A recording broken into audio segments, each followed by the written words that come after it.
or third air flight I'd taken in my life. I think it was a Pan Am or a TWA. I can't remember what it was. Back in the day. Yeah. So we get on this airplane, and my grandfather says, hey, because I kept looking at this, there's a spiral staircase. I'm like, I'm like, where does that go? And he goes, it goes upstairs. And elbow my grandmother, I'm going to go get a smoke. I'm going to take my house up there. So we walk up this freaking, and I've never walked up a spiral staircase before. So all this stuff is very exciting to me. Yeah. There's a bar with stools. There's no buckles. Oh, yeah. People are up there smoking cigarettes. People are up there playing cards. It's a bar. You walk around. You sit down. You look out the window. There's a bartender back there making drinks. Nothing is secured. Right. It was the day. I mean, like, now that I think it was normal to me then. Sure. They got bars on airplanes, man. They'll give kids popcorn up here. Blah, blah, blah, blah, blah. Oh, yeah. It was a freaking bar upstairs. That's awesome. It was weird. It is. That was kind of like the height of air travel. How luxurious can we make it? And think about a spiral staircase on your plane. So now it's a 2-level plane. You go upstairs, and again, there's a bar, and liquor bottles on the shelves. But like Miles said, they're not secured. I mean, everyone's smoking. Oh, yeah. Everyone's smoking. Somebody are smoking stogies, cigarettes. It didn't matter. The whole the filtration system was pretty good. Was it, though? Or do we just... you know what? They smoke You're inside, just used to so maybe I'm I just think you're used to it everywhere you went. You could smoke in business class, coach, and all that on the plane, too. I mean, they had the I think ashtray. they had a small non-smoking section, but there's no way to get choked out in that either. Yeah, exactly. I've seen a guy, because the planes were flying into Charleston, West Virginia. God almighty, knock on wood, I got to fly on one on Thanksgiving. But there's a curtain. There is a curtain between you and the two pilots. Yeah. A curtain. They have the no cockpit door. Like a shower curtain, I swear to God. But he had it open, and there's this dude standing out front of the ladder going, like spinning the freaking and he can't get the damn thing. I'm just like, oh, man. It won't catch. I'm just like, Jesus Christ. And then he wrapped it back the other way and finally went, and I was like, oh, thank God. It took him like 5 minutes to get the damn thing going. I'm like, this sucks. You know, it's like one of those airlines, like, you're flying United, but this is like Horizon Central Sunny Crappy Airline that you're on. Or whatever. You're on a subsidiary. They're a partner. Yeah, they're buddies of ours. Yeah, they always say a partner. And I'm like, do they know that? Yeah. You know what I mean? Are you just throwing this out there? Because, like, I'm looking at this rickety-ass It should be plane. called, like, Good Luck Air. Yeah. I ended up having a stroke on the flight. Yep. And it was the scariest thing ever. And we had probably 45 minutes left of the flight. And in those 45 minutes, the flight attendant came over, and she's checking in on me. And all in all, at the end, as we landed, I got all my function back. I was able to talk. They rushed in the EMTs, and they start checking me out and throwing me on the aisle chair to get me out. And dude's like, you all right? Should we take you to the hospital? I was like, man, I got one more flight to get home. I've been gone. I just want to go home. So they're like, well, we can't force you. Were you able to self-diagnose yourself when you were going through this? Were you able to say, like, could you logically think to yourself, I must have had a stroke? No, I had no clue what was going on. I just, like, the first thing that came to my head was like, oh, my God. Not only am I paralyzed, now I can't do anything. So this went from bad to really worse. Yep. But, yeah, man, I was like, what is going on here? But as soon as I landed and I felt better, I was like, there's no way I'm going to go to the hospital. And I think we ended up in, like, Texas or something. I was like, I'm not staying here for another, I don't know how many days to get checked out. So, jumped on another flight and flew home, but I definitely did not take a nap on that one. And I'm terrified. Probably never take a nap again on a flight. Yep. Affirmations for work. My employer and coworkers value and appreciate me. Yeah. Well, if they tell you that, then take it. Right. But you don't have to think that way, because they might not. You'll know that. Yeah. Always strive for that, but also never. Yeah. Sure. Affirmations for work. My worth isn't based on my productivity. Clearly. Sorry, did I say that? I think there's a lot of people here that is the case. Look in the mirror when you're home today and say, hey, I was getting the paycheck. That's right. I'm doing nothing. I'm still trying to figure out what my worth is based on. I've done everything you've asked, so that's not it. Hey, dedication ain't it, productivity, loyalty. No, okay, none of that. I'm a floor sleeper. I've done it. I will now. The but- worst was Newark, because the people picking me up were late, and I was pissed. But they were like 3 hours late, and I had gotten off a red eye, right? Hadn't slept, But yeah, so I slept down in baggage claim. Ooh, classy. Is it, And then Newark baggage is terrible. And then when I woke up, there's nobody around me, and there's just this pigeon, like right in my face. It was, oh, God. Look at it. It was awful. What is your messed up air travel story? 206-803-ROCK. Right, and then when those people picked me up, we still had to drive right from Newark, New Jersey to Poughkeepsie, New York. that's not a great drive. And somebody had the nerve to ask me why I was in a bad mood. And I was like, "You were supposed to be here 3 hours ago." So you start talking through your teeth. Yeah, exactly. So I'm gonna strangle you guys. Quick question for you, Ted. You flew to the islands, a month ago, 2 months ago? Yeah, I flew out to Lopez. All right, one of the small planes. Now, when you get on a regular passenger plane, you got to sit through the FAA rigmarole. You know, hey, man, pull down those masks, do this, if this happens, blah, blah, blah. Do they do that when you're on a small plane? Yeah, it's just a lot quicker, and it's just like, hey, there's this and that. You know what I mean? Mm-hmm. Like, you don't have to go over exits because there's not really a ton of So options. it's kind of like Godspeed, guys. Yeah, like he ran through it real quick, but like, yeah, I mean, Do they have masks that even draw? I don't believe Or so. do you not even get up high enough for that to matter, I guess? I don't think you do. Well, I mean, like, they're not going to come out and just be like, I don't know, if it goes down, we're done. Right. So, I mean, they run through it. I want to say there was a flotation device, but like, you don't have to talk about the exits and the. No. That was the way in Africa. Get on the plane. We're going to take off as soon as this old lady walks up, then brrr, and you're off. That's it. They only fly like at 5,000 feet. Like, my buddy went to the castle in Switzerland that that Cinderella's castle Yeah. is based off of. And we were sitting in a bar, and I was like, you had to be close to where I was in Wolframhausen. And we Can you looked it say up. that without moving your hands? Probably not. No. But we were only about 90 minutes just straight over the Alps from that castle. It was kind of cool to look at mountains. And look, we see mountains every day here, but you get used to what's near you. And they look pretty much the same, but I'm like, yeah, but those are the Alps. They are. Yeah. Yes, 2,000 Americans, if they were going to live abroad for a little while, where they would be. Number 10, Germany. Scotland is 9. Costa Rica, 8. We have Switzerland at 7. France is 6th. Ireland is 5th. Australia, 4th. England, 3. Italy, 2. And Canada would be the number one choice This is like, what's the for point? Americans to live abroad. Real quick, you guys get to pick the country. Where are you going? Scotland. You're going Scotland. I'm sticking with Mazatlan, Mexico. I just like it there.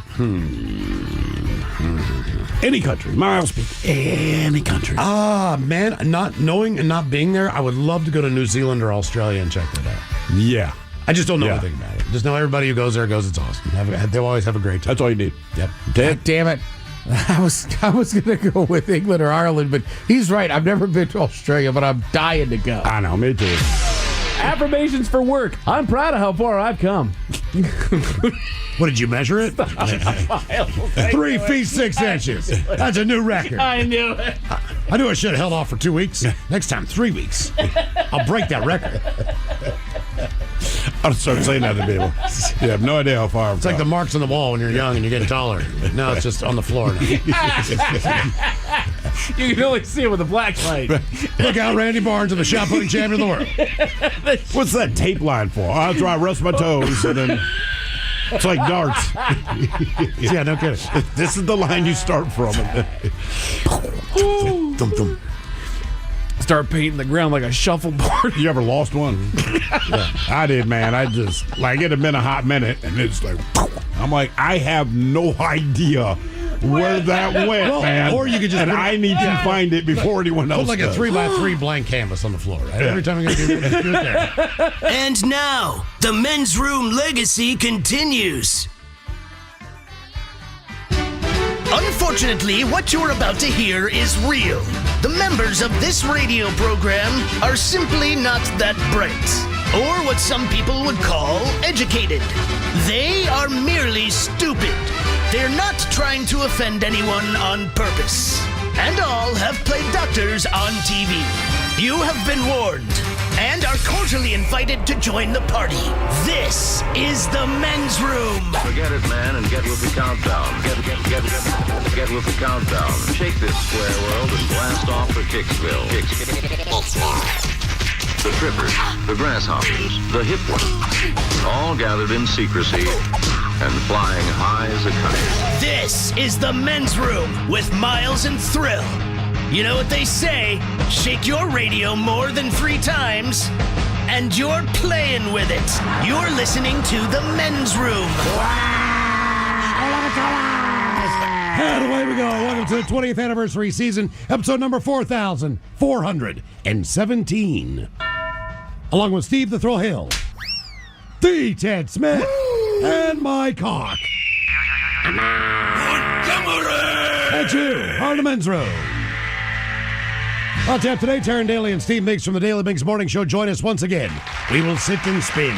And today, we get spooky with the 10 biggest Halloween songs in history. We will play Profile This, plus headlines, the Men's Room Shot of the Day, fun with listener emails, and everyone's favorite, TV Time with Ted. Click, clack. Drink-a-dee-drum. All right, here we go. Just another day at Walmart as a man shoots himself in the leg. Meanwhile, a couple in Arizona breaks into a restaurant, has sex, then drinks from the keg. While surfboard washes up 1,500 miles away, a man goes on a destruction spree, and pumpkins were his prey. And 172 schools give students the wrong final exam. That is all coming on today's very special episode of The Men's Room. And now, here's the question. Hola, bitches. Good day to you and yours. All right, the current unemployment rate in the United States is 4.3%. But that number might rise if Amazon has anything to do with it. Amazon announced today that they are preparing to lay off 30,000 corporate employees. And then there's Target. They also fired roughly 1,000 of their employees today. And like Amazon, most of these layoffs, they're at the corporate level. So the in-store workers will not be affected yet. Meanwhile, UPS, they're unimpressed. And they would like you to know that just this year alone, in the first 9 months, they fired 48,000 employees. Now, corporate layoffs, of course, are not the only way to lose a job. A man in Massachusetts, he lost out on a job when he referred to a group of ladies as ladies. A man in England, he was fired after bosses printed out 50 hours worth of his online search history. Now, before you assume the worst, it was pretty benign crap. It's just that absolutely none of it was work-related. And then there's a woman in China. She lost her job and her year-end bonus after her cat accidentally sent the resignation email that she wasn't so sure that she wanted to send. She had typed it up. She was really debating this, and here's the irony. She has 9 cats, and she does not like her job, but the reason she wanted to keep her job is because she needed money specifically to feed her 9 cats. And then one of them went, send, and she lost her gig. But look, however you lose a job, bills still need to pay, so you go out there and you get yourself another job. And chances are that cycle is going to repeat itself at least a couple of times in your life. That's just how things go. But that's what we're talking about today. All those different jobs that you've had, whether you liked them or not, whether they paid well or not. You got to work because you got to pay bills. So today's question, we want to know, how many different places have you worked and what were your best and worst jobs? To be a part of the big show, call 206-803-ROCK. Like the Men's Room on Facebook, follow us on X and Instagram at Men's Room Live. Send your emails to themensroom at KISW.com. And now watch the show live on YouTube at KISW Rock.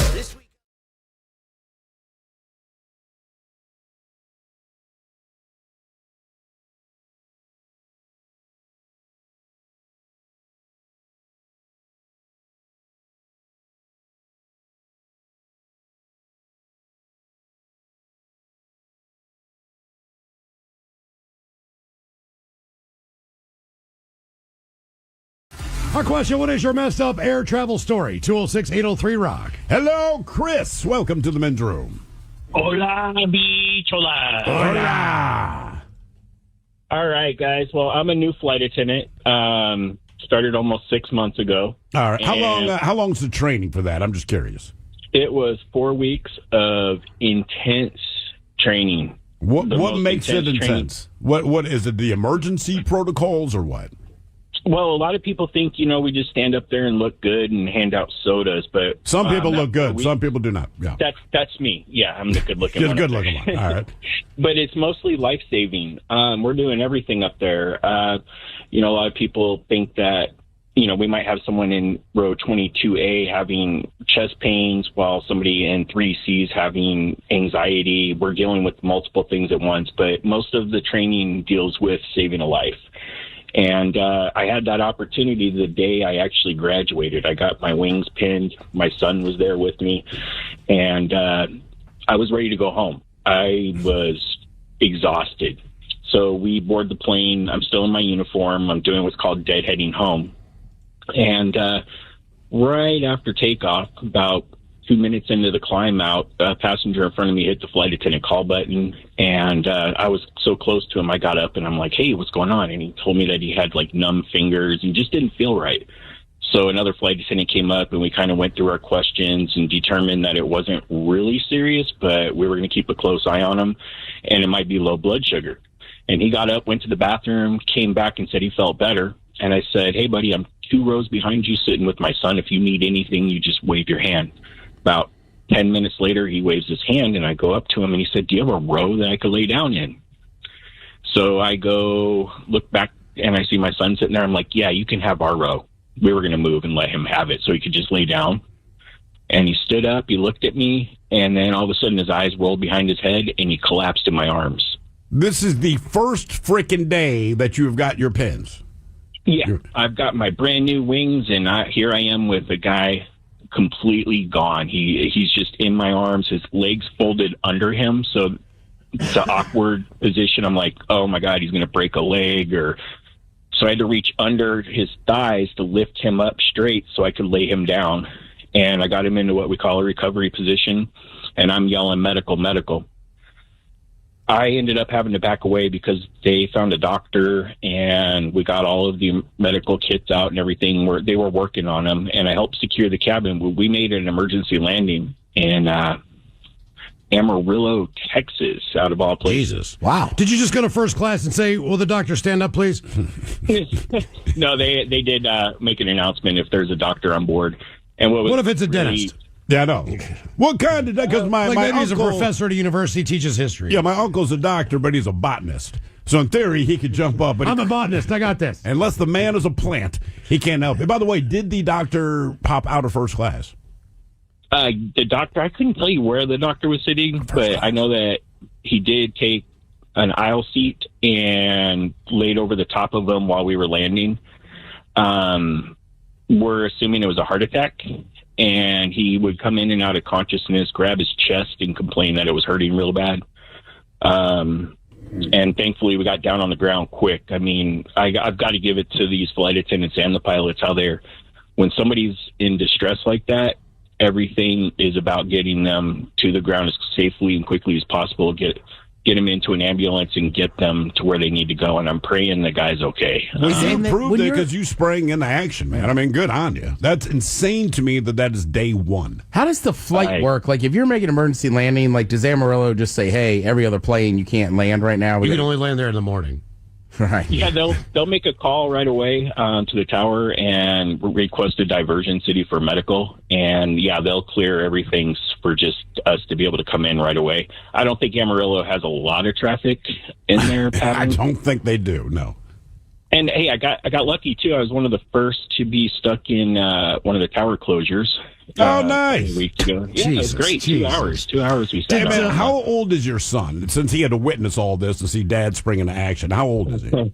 Phoenix is 15 years old. Okay, so he's old enough to absorb what's going on and all that. Yeah, he was pretty shook up, and he just became a lifeguard this summer over at one of the wild waves over there. Okay, cool. Yeah, so it was. So he's actually got some training too.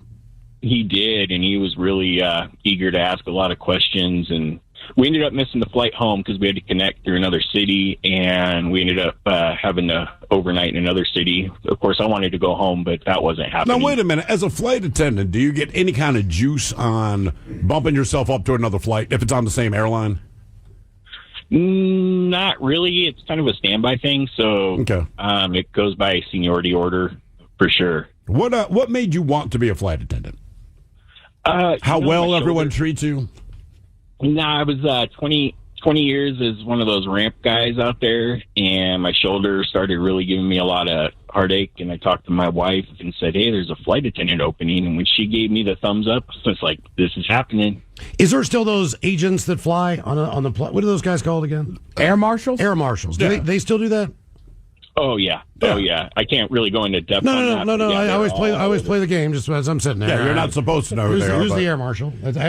No bags. Walks on without a jacket. So or whatever. what route do you get on the flight attendant? Because some people, they're always flying from here to Dallas, Dallas back to Seattle. What is your main destination?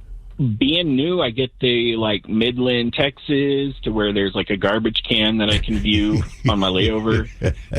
Wichita. Oh, I get the greatest there. But what would be your goal if they said, "Look, tell you what, you saved a man's life on your first day on the job. You can pick any route you want. Which one are you taking?" It'd definitely be to Hawaii. Oh, yeah? I would jump all over Hawaii if I had that opportunity. Would you take that over an international flight? Like if they said, "Look, we also have Tokyo, we have London, we have Paris." Still take Hawaii? I would, just because of the fact that it's paradise there, and being able to just go out on the beach and all year long, it's just perfect weather there. Yeah. Well, Definitely, not only that, but not a lot of delays to land. I mean, maybe coming back. Right. But You might get in some crap, but at least if you're going to Hawaii, you're going to get to Hawaii. Or you're going to end up in the Pacific Ocean. Now, where are you based out of again? That you got all these small towns in Texas? Where my base would be in Oakland, California. Okay. All right. And So I commute to work. do they train you to? I know obviously you have to stay calm if something definitively is going wrong. But one thing, as a passenger that knows nothing, every once in a while you'll hear like little dings. So maybe there's like ding, ding, and the flight attendants seem pretty cool. And I go, "There's nothing weird going on." And I know that I believe different airlines have different ding systems, but I do recall being on a flight. I heard 3 dings, and just the look on the flight attendant's face told me something has gone very, very wrong. They're not going to tell us what it is. I know that, but they were moving very briskly, and they seemed very concerned, and they were hovering around the cockpit. So is it different per airline as far as their ding system? I'm assuming it's all pretty much the same. Like when you mentioned that we double check each other's work, that's pretty common in all of the industry. When arming the doors, we're double checking and disarming doors. I'll look over and make sure that my coworker's door is secured or armed or disarmed. Okay. As a flight attendant, is there anything that you would like to tell the average airline traveler that would be beneficial to help you with your job? Is there something that, like, as far as just getting your bag up quick, clearing the aisle, is there something that you say, like, look, this could really help everybody involved? Is there anything like that? Yeah. A couple of things. If you get on board, stow that bag, go in the overhead bin, and take your seat, we'll be able to get you out on time. And we actually make those announcements. Another thing, too, is if there is an evacuation, don't worry about that carry-on bag. Trust me, that's the last thing.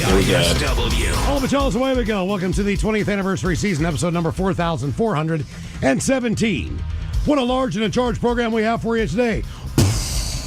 Guaranteed future repeat. That is a fact. The exciting return of Sit and Spin today. Taryn Daly and Steve Miggs joining us from the Daily Miggs Morning Show. And today, get a little spooky. 10 biggest Halloween songs in history. Now, caveat to this is from the Billboard 100. All right. So as far as how these songs charted, which Billboard deals with sales.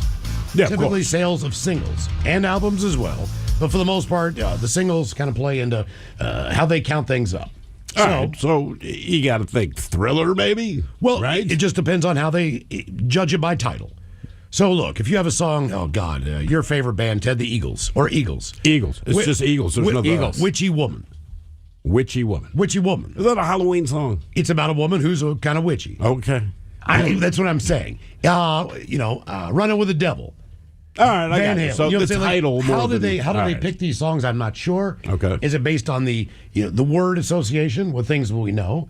I mean, you could say like Dragula from Rob Zombie would be seemingly Halloween. In that case, anything Rob Zombie does. Right. Yeah. Everything. Mr. Crowley from Ozzy Osbourne. Okay. Is it about Halloween? No, but it's about, Aleister Crowley, who was kind of a spooky dude. So Helter Skelter from the Beatles. I don't know if that fits in or not, but you get the idea, right, of what some of these songs could be. So the 10 biggest Halloween songs in history coming up at 4:30 as we will sit and spin. And we're talking about jobs today. Why? Well, if you've happened to flip through the news lately, I'll give you a couple of the headlines real quick. It says Amazon plans to cut 30,000 jobs amid an AI push. As many as 30,000. Some numbers say 14,000, depending on how they roll this out. They said these firings were set to begin this morning. That's all people really know. I'm sure if you're on the inside of that, you've heard some rumblings, especially here in Seattle. Speaking of Seattle, we have, let's see here. What else do we got? Oh, Meta lays off hundreds of AI workers as well. AI work. Are they being replaced by AI? I believe they are. Are you being serious? I don't. So the guys that build work it. on the AI, basically, they train the replacement. They're encouraging them to apply for other Meta jobs. You've been replaced by look, the AI that you helped develop for our company. Hey, Starbucks shut down how many locations here in town? A bunch. Right. Nationwide. They told all those employees, man, if you want to go work for another Starbucks, put in an application. But, you've already been trained. The problem is there's not that many jobs for the amount of people that were let go at these other locations. Yeah, they knew that. So, it's kind of hard to fill that. If you want to move or go someplace else to work for Starbucks, you can do that. Target sends off layoff notices to 1,000 employees as of today. Are those corporate or in-store? Those are corporate. So the workers that do the work are not affected by this, but at the corporate level, whatever the hell they do. Whatever they're doing in letting it go. Minneapolis. Yeah. Well, just because, I don't know, I like Target, but every time I go to Target, it seems like they're bare minimum as it is. Yeah. Well, you watched the death of Bartell. That was one of the more interesting things that I've seen. Rite Aid bought them, right? Somebody bought them, bought them, and then they just kind of fizzled away. But you just watched the shelf. Everything on there just died. Yeah, went away. You knew what the plan was. They just let it kind of fall into disrepair, and you go, oh, okay. UPS, mass layoffs. 48,000 jobs have been cut This year. in the first 9 months of this year. The company said the reductions comprised 14,000 roles, primarily in management, along with 34,000 cuts within its operational workforce, which to me is the guys in brown, the guys that you were eating lunch with. Isn't that your workforce, the operational part? Yeah. They're pretty strong unions, so that makes sense. A lot of it was management. UPS and the layoffs are part of a broader effort to cut costs and reshape the company to better adapt to shifting market dynamics. Just also, people should know, none of these companies are losing a dime. No, none of them are losing money. Whenever they say sales are down, it's because they didn't hit their projected goals. And again, But they're still making massive profits. But right, and it's just how you frame things. Hey, man, our sales are down. It's like you made $800 million instead of $1 billion. You are so profitable, it's ridiculous. So Rivian cut 600 jobs. Why? Because of that $7,500 federal tax credit for EV buyers. They projected they're not going to be selling as many. Okay, Because that was kind of the incentive to get in on that. Before that thing went away. What else we got? More crap on Amazon. This is just going to be a fun day. No, well, we're not going to talk about that. We're just. Well, no, these are the big ones. And this all hit today. That's the thing. I woke up, I read about Amazon, and then as I'm clicking through, then Target pops up, then Meta pops up. So Amazon's getting all the press, but there's a lot of companies that are doing the same thing right now. Paramount today laid off 1,000 jobs within the organization. They hope to cut $2 billion from their annual operating budget. They shared it had just under 19,000 employees. Then they merged with Skydance in June. Do we know what Skydance is? It's another movie production company. Okay. Ahead of the merger, they had more than 500 employees. Now, the company president says, we do not want to be a company that has to lay off every quarter. So it's going to be do it painful. all at once. It's always hard, but we don't want to be the company that every quarter is laying off people. So there's another one. But today we're going to talk about jobs. And one of the more interesting things that I've done, and you did too as well, Steve, today, is try to remember all the places that we worked.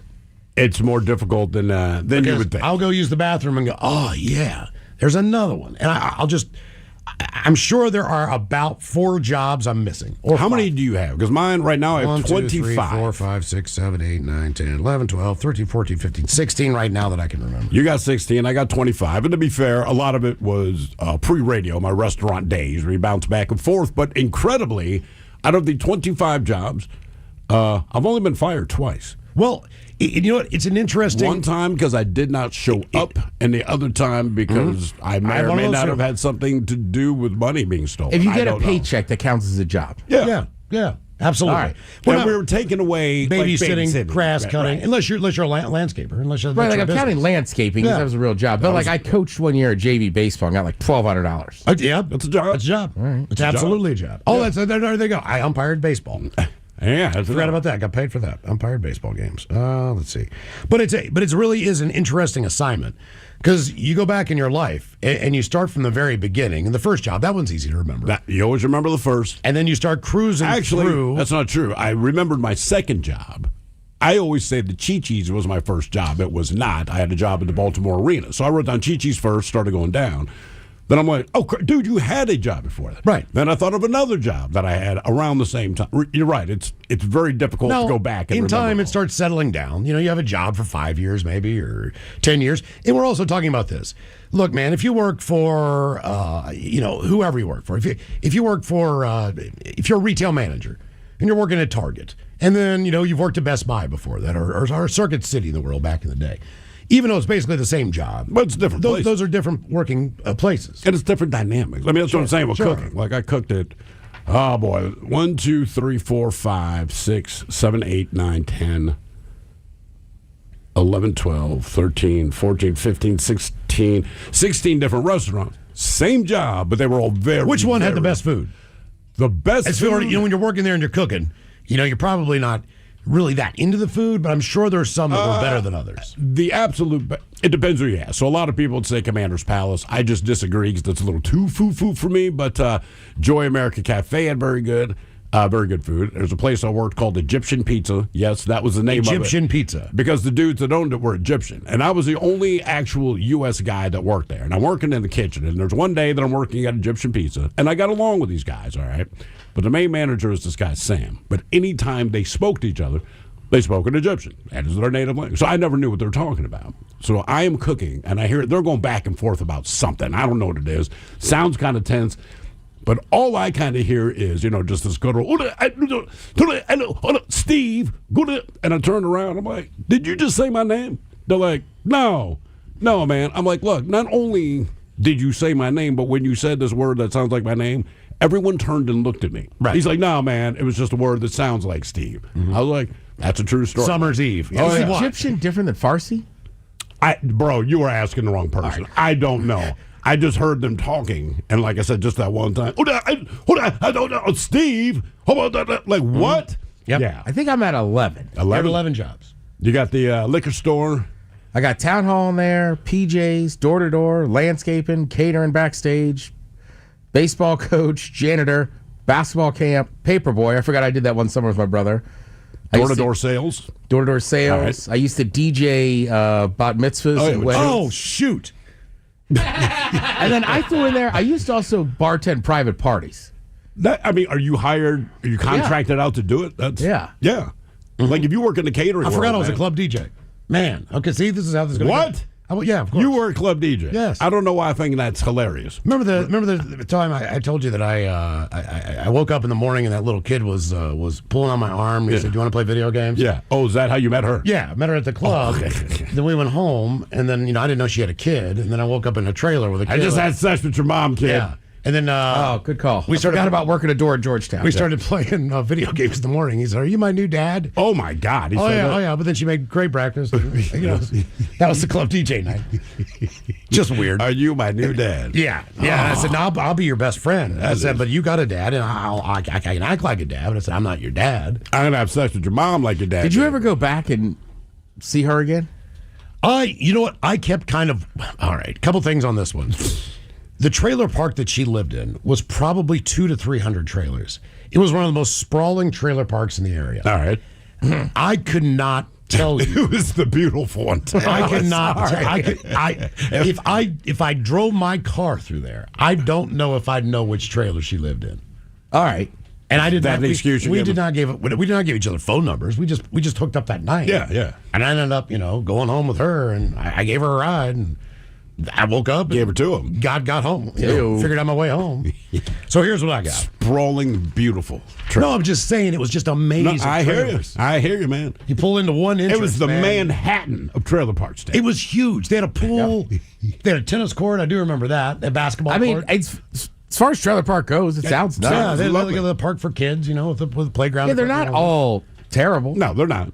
No, not by any stretch. I'm just saying it was just row after row. But this one's in West Virginia. It just the sound of it. You pull into let's say an Arizona housing community. Every single house looks the same. Yep. It was that with trailers. How about that? And they were closer together, so I wasn't exactly sure. They all had porches on the left. Right. They all had steps that walked up to them. I don't know where she lived. I got coffee one day in Scottsdale and could not find my buddy's house. Oh, really? So you know what I'm saying? You're just I know walking exact- back like, oh, no. All the streets look the same. All the houses look. They're sand-colored They're with a red roof. stucco, and they got the terracotta. Yeah, so I get what you're talking about. And I mean, I had to call. I was lost for like 20 minutes just on this beach cruiser with one cup of coffee. Like, I have no idea where he lived. Yeah. So here's what I got.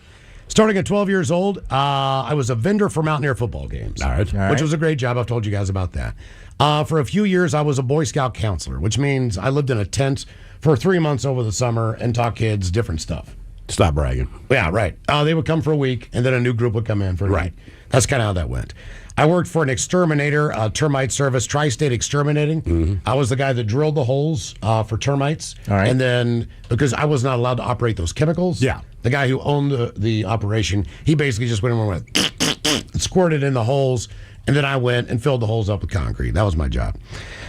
Worked for Burger King for a grand total of 2 weeks before a scheduling issue forced me to resign from the King. Actually, I was asked to leave. What else we got? I worked for the West Virginia Department of Human Services as a file clerk. Mm-hmm. My job was to pull all the files for the cases that day for the individual caseworkers and social workers. There were times where we had to leave because we would constantly be threatened with people coming in and wanting to shoot up the place. Yeah, of course. Because someone's child was being taken away or their benefits were not being renewed or whatever the deal was. I worked as a weekend television reporter for WDTV, TV5 in Clarksburg. I put the D in DTV. Which is horrible. That was I honestly want to put that up there as one of the worst jobs I've ever had. Yes, absolutely. Why? I'm a weekend reporter. Right. It's a Saturday night. I go out and I set up a tripod in front of the courthouse in downtown Clarksburg. Where nothing is happening. I am reporting on something that happened Friday afternoon. Yep. But I have to be live at the courthouse on Saturday night and do a live shot. Why does local news do that? I'm not sure. 'Cause they'll do it now. That was back in the day. Well, no, they do it now. You'll turn on the 11 o'clock news, right? And I understand sometimes it has been pre-recorded. Other times they go to a live correspondent who, again, it's 11:15 at night now, and he's standing in front of a dark courthouse to tell us something that happened at the courthouse 6 hours ago. Sure. I'm like, you could just tell us that. I You think- don't physically need to be there. There's nothing happening. I think now in the age of Facebook and social media, it would have been easier to get better leads to do stories. Well, sure. But back then, it was strictly almost like you're combing the papers. Yeah. And all those different Listen to the things. police scanner. Yeah. And I worked on Saturday and you Sunday. and the lawyers. So, my buddy, he worked Friday night high school football. Now, to me, that's exciting. Yeah. You get to go to the game of the week, you film it, whatever, blah, blah, blah. You do the scores. People are excited. Get B-roll. The kids all fired up. Yeah. But that was the worst because you had an assignment. You had a production assignment director. Yeah. So your producer was telling you where to go. So you weren't really in charge of the content. You just had to go where you were told. I worked for the Census Bureau in 1990. All right. That was a summer job. Worked selling ads for the Yellow Pages. That was because back then you needed to be in the Yellow Pages. You absolutely did. And if you could sell that back cover, or you could sell the That's inside huge. cover, man, you were. That's why you always had the lawyers. Da, da, da, da, da. You wrote Dennis. Yeah. You back then it was like coal companies like Consol Coal and all that crap were spending the big bucks. Then I got into radio in high school, doing promotions work. Then ended up on air and at a radio station in Morgantown, WAJR and 102 WVAQ. Where the Q means variety. Variety, yes. Yeah, exactly. Then I worked for WCLG, a rock station in Morgantown, doing overnights, then moved to nights. Then went to Hagerstown to WQCM to do nights, and then I worked in middays. Then I moved to Annapolis, Maryland, and worked for WRNR, Freeform Progressive Station, and was a production director. Then I went to 104.3 The Colt, Baltimore, which turned into B104.3. Nights, mornings for a long time, 10 years mornings, afternoons. Then I did live 105.7 middays, out to lunch with a group of idiots. Then it feels unnecessary. Then I moved to Seattle and worked at 100.7 The Buzz. Correct. I did a night show, once again, with a bunch of With total two idiots. idiots, Yeah. And then afternoons on KISW. So, and then I was And a that's DJ at a been- club, and I also umpired baseball games. All right, I didn't count working all the different stations in Baltimore. You have to, because I have JFK, because Right, we 'cause started on I an AM started on station. JFK with you. Then we went to Live 105. That's where we started working with Miles. And then we moved here and we started working on the Buzz. But I also had WLIF, honestly, because I was convenient to use because it's on the other side of a wall. And then here, obviously, at KISW. But otherwise, I worked at the Baltimore Arena, scraping gum and boogers off the bottom of seats. That's the most, it wasn't the worst job because I like the dudes I worked with, but it's the most disgusting job I've ever had, that's for sure. And I always remember scraping stuff off the bottom of the seats and just feeling stuff bounce off of your face and your lip. It's very disturbing. Worked at a wood shop one summer. I'm not a woodsman, but I did have a job there for a while. Chi-Chi's, A place called Palos. Do you remember Palos? It's another Italian joint. Yes, I do remember. Okay, I worked there. Worked at Uno's Pizza, Wayne's Barbecue. How's Wayne's Barbecue? Can Wayne hook it up? Wayne can hook it up. He was this real old white Southern dude. He just had the strongest accent you ever gonna hear. And but he was the guy. I'm working as a host one morning, and everyone walking in kept saying they had these smiles on their faces. We were advertising a country breakfast. Is that where that was? Oh, that's where that happened? But everyone, and I don't get it. Just everyone keeps smiling, and they're like, "Yeah, we're here for the country breakfast." I'm like, "Okay." It was just weird because it's happening all day. So when we stop serving breakfast, we're going to switch over to lunch. We grabbed the sandwich board that's out there, and Wayne, the owner of Wayne's Barbecue, he had written a sign. And where it said country breakfast, first of all, he put country in quotation marks. But even worse, he forgot the letter O. It's a much different connotation. And it had been out there for hours. And that's why everyone kept saying that. How I'm much like, is this? Oh, so I showed Wayne. $7.99. I'm like, dude, this is what we were showing. He's like, oh, my God. I said, don't worry about it because we sold the hell out of that breakfast. We did. Like, people came in for that. Worked at a place called Donna's Cafe. Then worked at Donna's Restaurant. Donna's was good. Great sandwiches. Donna's was fantastic. That's where I met Brad Pitt. Had some words. Egyptian pizza. This place was not called Turk's Pizza, but the guy that owned it was a Turkish dude named Turk, and there was a pizza joint in New Orleans. Worked at Bop, which was brick oven pizza. Soprasada, where the chef was a douchebag. A magazine place, I cannot remember the name of it, but that's one of the places I got fired because there was a theft or something. Commander's Palace in New Orleans, Joy America Cafe, Planet Hollywood briefly in New Orleans, the Atlantic Seafood joint in Baltimore, a place called City Cafe, John Stevens and Fells Point, which you guys are probably familiar with. Yeah. Seafood joint, yeah, worked there for, God, that place sucked to work at. And then it was radio after that. JFK, Live 105, The Buzz, KISW. Yeah, and worked as a security guard, and that's the other job I got fired from. Doing like not corporate security, office building security like we have here. It turns out it's very important to show up for your shift. Otherwise, they will let you know in these words, quote, this is your final paycheck. I was like, okay, I know why. Our question, how many different places have you worked, and what were your best or worst jobs? 206-803-ROCK.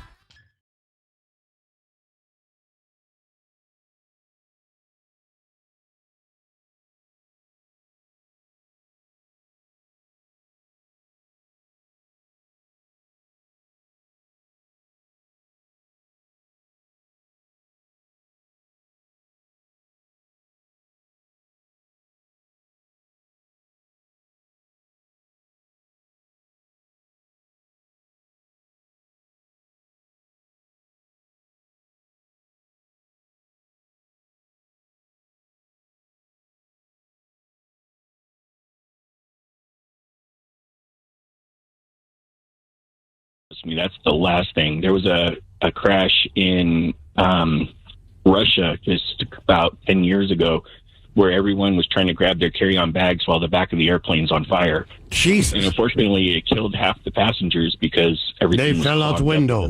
Yeah, there was nothing. And everyone needed their carry-ons, and it's just not worth it. Seconds matter. We want to get you off that airplane in less than 90 seconds if we can. And one last question for you, man. Sure. Why do you think, because it's something I do not understand, and every flight I've ever been on, I see people do this. Before the overheads get completely packed, people get on the plane, they see an overhead bin, and they put their carry-on up there. I'm like, cool. And then they walk 12 rows back. Mm-hmm. Like, for whatever, like, nobody wants to just put their bag over their own goddamn seat, and I do not understand it. And I feel like it ends up taking everyone longer to get on and off the plane.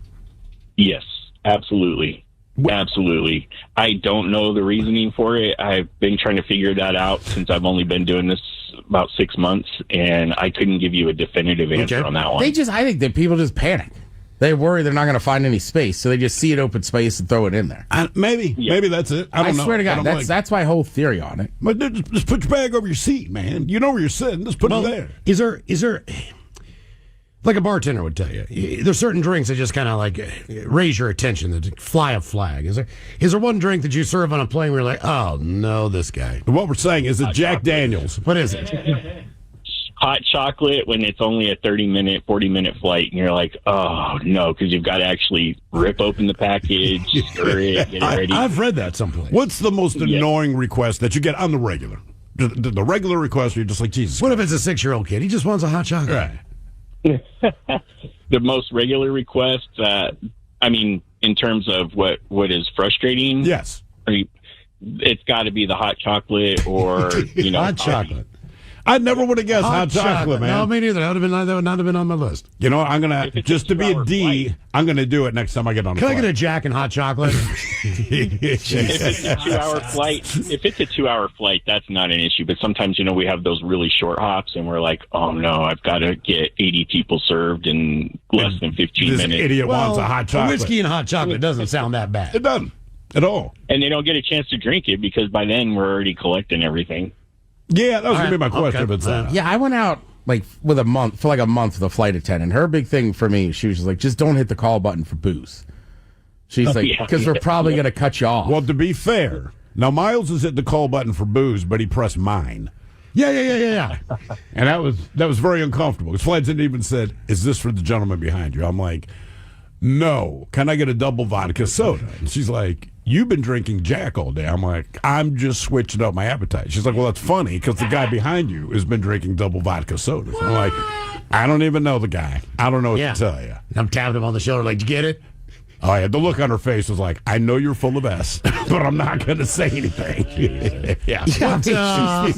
Oh, dude, she was. Because we used to argue about it, and then again, we only hung out for like a month or two. She Yeah. was like, "Hey, tell Miles that is a red giveaway that you've probably already had too many or whatever." She's like, That's why if you can't wait in the time in between for us to get there, you're hitting that call button." She's like, "I know." Well, they only come across once, and Miles needs a couple during the Well, flight. they exactly- already hang knew. on, No, thank you. they Thank already you. cut him Thank you. off. No, they didn't. They did. No, they That's didn't. why they wouldn't. If you ordered a drink, they would not they bring you a didn't. drink. They did. That's why you hit my button. So they already knew he'd had too much because that's why they would not go to. I'm so thirsty. I was thirsty. Yeah. Some of the flights, if they're like when I fly across the country, they come by a couple times, but like it's not that hard. Basically, like sometimes I'll just get up to go to the bathroom, just be like, "Hey, I'm up in whatever. Can I buy another beer?" And they're like, "Sure." So she's like, "You can do that," but she was just like, "You start hitting that button just for drinks." She's like, "It's a red flag." I I rolled found back that- there one time to get a drink, and they looked at me like I was weird. Oh, really? Like, why in the hell are you back here? Kind of a thing. Because you have the booze. Yeah. Usually we ask you to wait until we come by. Like, oh, okay. I would say 50%. Did you of pre-jump the first serving? No. Oh, Okay. all right. I think I've gotten another What one. what happened to the Biscoff cookies? Have they gotten rid of those? No, I still get them, man. I don't They're on think. Alaska. Depends on the airline. Is that what it is? Man. Yeah, I don't know. Because I got Biscoff on my last flight, and I could barter with the kids, right? Because as soon as we got them, we're Right. all eating Yeah. them. And my daughter's like, "Are you going to finish them?" I said, "What are you going to do for me? Seriously, what are you going to do for me if I give you the rest of my Biscoff? Because these are really good, babe." She's like, "Well, let me think about it." I said, "You got like 30 seconds because I'm gonna going to eat 'em. I'm going to finish the bag." So I ended up finishing my Biscoff. She was disappointed. But again, she ate hers. But the flight attendant was very kind. I said, "Hey, can I get another Jack? And can we get another bag of Biscoff?" And I just thumbed at my daughter. And she's like, "Oh, of course." So when she came back, she gave my daughter 2 bags of Biscoff. There we go. And my daughter she didn't say it, but the look on her face was, "F you, old man." Right? I mean, just they both plopped Hey, down. you're the one that hooked her up, I man. know, man. Come on. Still. What is your messed up air travel story? 206-803 Rob. I was next to I would say, I don't know how to describe it, strange, different. This couple was, God damn it, I don't know how to say this. Like maybe they were a little off. Okay. You know what I'm saying? No, not entirely. maybe- I know you're maybe- trying to find a Like safe I don't word. want to say just don't know. there's something wrong with them mentally, but maybe it wasn't all there. I got you. Okay. Right? Like they were playing a very specific card game and counting faster than I could count in my life. Okay. Right? But then they fell asleep during the thing. So then they woke up and I don't know. They just didn't seem really like, I tried to engage them once. They didn't want to talk. I'm having a couple beers and I see them kind of looking over. But then I hear her go like, "Oh man, we didn't get our Biscoff." I was like, "Oh, hey, I got you. I got 2 right here in my pocket. Then we were super friends. So you're right. They were, I don't know how to explain it. Biscoff You got a is- couple Biscoffs on a flight. You can gold. Yeah, you can get anybody on your team. What is your messed up air travel story? 206-803 Rock. Hello, Michaela. Welcome to the men's room. Hi. Hola. Hola, Bitzola. Well, I to SeaTac Airport a few years ago, about 4:30 in the morning, after a night of playing league darts. So I had been, imbibing in the tequila. Oh. And I feel like, right? I feel like there's someone looking at me. But you're at SeaTac, so you run into people. You live in Seattle, no big deal. I'm drunk. I'm not paying attention. And it's Southwest Airlines. I'll never fly Southwest again. Open seating. And I'm standing in line, and I'm standing behind my brother. We're on my way to my cousin's wedding. Did I mention it was Valentine's Day? And 4 people in front of me, I see a Seahawks jersey with my ex-husband's last name on it. And I'm thinking, I would have remembered if the Seahawks signed that name. I'm not going to say it because it's not a very popular name. Okay. And I look up, and it's the chain I bought him, the freckle in the back of his neck, and the same haircut. And I start to panic. I'm not a good flyer. Well, did you have like, were you and your ex-husband on decent terms at least? Oh, no. Every time I see something about someone his age when the city he lives in, I think on the news, oh, is that him? No. Okay. All right. And my brother goes, where? I don't see blank anywhere, and starts saying his name really loud and obnoxiously over and over. And I want to just melt into the ground. So we get down the tarmac, or get down the airway, whatever, the walkway thingy, and I'm standing there, and I'm just like, I do my Hail Mary cross to up above, and I do the reverse one to down below, because I've obviously done something to up above or down below to make this man be on this plane with his new whatever on Valentine's Day morning. The stinging. Oh, the sad Whose piece. wedding were you flying to? My cousin's. All right. Yeah. I mean, I'm just not doing good. The lady behind me, she's like, I'm the same way, girl. I'm like, my ex-husband's on the plane. She's like, I'm so sorry. The flight attendant, bless his heart, gave me free booze the whole time down. Nice. Was it him? Right? Yes, it was. And now, did My he brother- know that you were on the plane? I'm assuming so, because as they were getting off the plane in Sacramento, the airline stewardess, not the steward, stopped them at my seat as they're leaving and says, I'm sorry you were uncomfortable for the first part of your journey. I hope the rest of your trip goes well. Is she saying that to the ex? Yes. Oh, yeah. He I saw wanted your to ass. stab him in the leg. Look, it's not nearly the same thing. I didn't have a relationship with this person, but I did work with him. And, you work closely with certain people in your job, but some people are just, they can be a little bit much and they can be annoying. Yep. Is this hair lip? Yeah. And you had to redo a lot of what she did because she could never do anything right. Right. So it wasn't that she was a bad person. None of those things. It was just how She annoyed you. this is your job. You do this every day. How do you not know fundamentally how to do this stuff? So I get on a plane with a brand new girlfriend, just got divorced, finally getting laid. Live on the free Odyssey app. Text the guys at 206-803-ROCK from the Pinky's Plumbing Studio. You're in the men's room. Hey, a programming note there for you. Unwrapped tickets as low as $55 right now. Yes. Lineup details and all that. You'll want to join us on Friday night, December 12th, Angel of the Winds Arena in Everett at KISW.com. But buy a ticket. Get in there. It's going to be a hell of a show. All right, our question, how many different places have you worked, and what were your best or worst jobs? 206-803-ROCK. Hello, David. Welcome to the men's room. Hey, guys. Hola. Hola.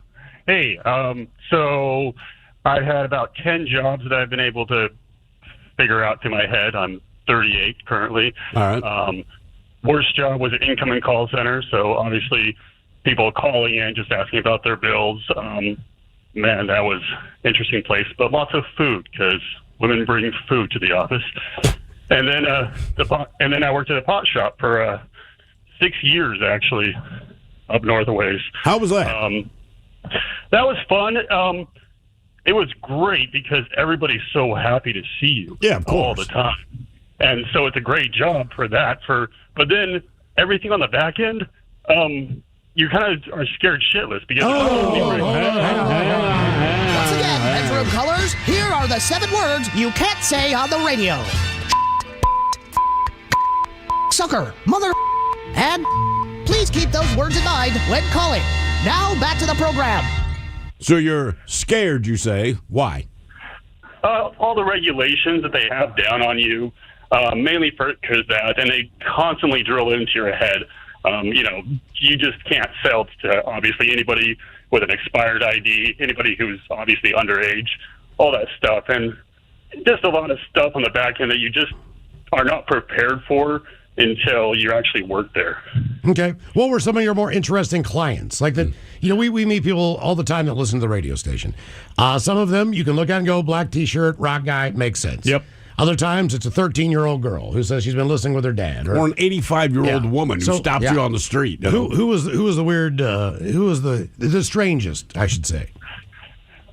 Well, most of the time, most of the people that we helped, we were on an island, so it was mostly retired folks anyways. Okay. But the people that you were always help is usually the women would ask if there's anything to give their man a little pep in their step, you know what I mean?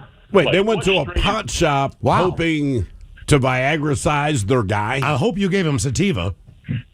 Exactly. That's the thing. It's like, and you were asked often enough that you would actually have to do the research. And you're like, okay, you want a sativa, you want something fruity, you want a kush. But at the same time, it's not like you can be like, I smoked this and had the best night of my life. That's something. Have you tried mushrooms? Yeah. Yeah. But it was always the women asking. The men were always there, but it was always the women asking. So wait, that's comfortable. The guy is there with his partner, and she asked that question. Mm-hmm. And did you ever make eye contact with these dudes right after she asked? Ooh, I don't know. That'd be an awkward one. But I know, but you got to take advantage of that. Like, Well, and truthfully, hey, if buddy. you're stoned, some things like in foreplay are a little tougher. Oh yeah, for sure. Because your mouth's dry. Because you're high. Yeah. Yeah. all right. Oh, going off of that, what was great is we sold lubricants, obviously, that had, infused stuff in it. And it would always be the women that would ask about it. And the best was when a woman's like, is it flavored? And you're just like, I don't know how to respond. I don't think so. I haven't tasted it. It was flavored. Yeah, exactly. You should have had like a sample cup. That's right. Just give it a little nibble, see what you think. Take man. us in the bathroom. You tell me. Yeah.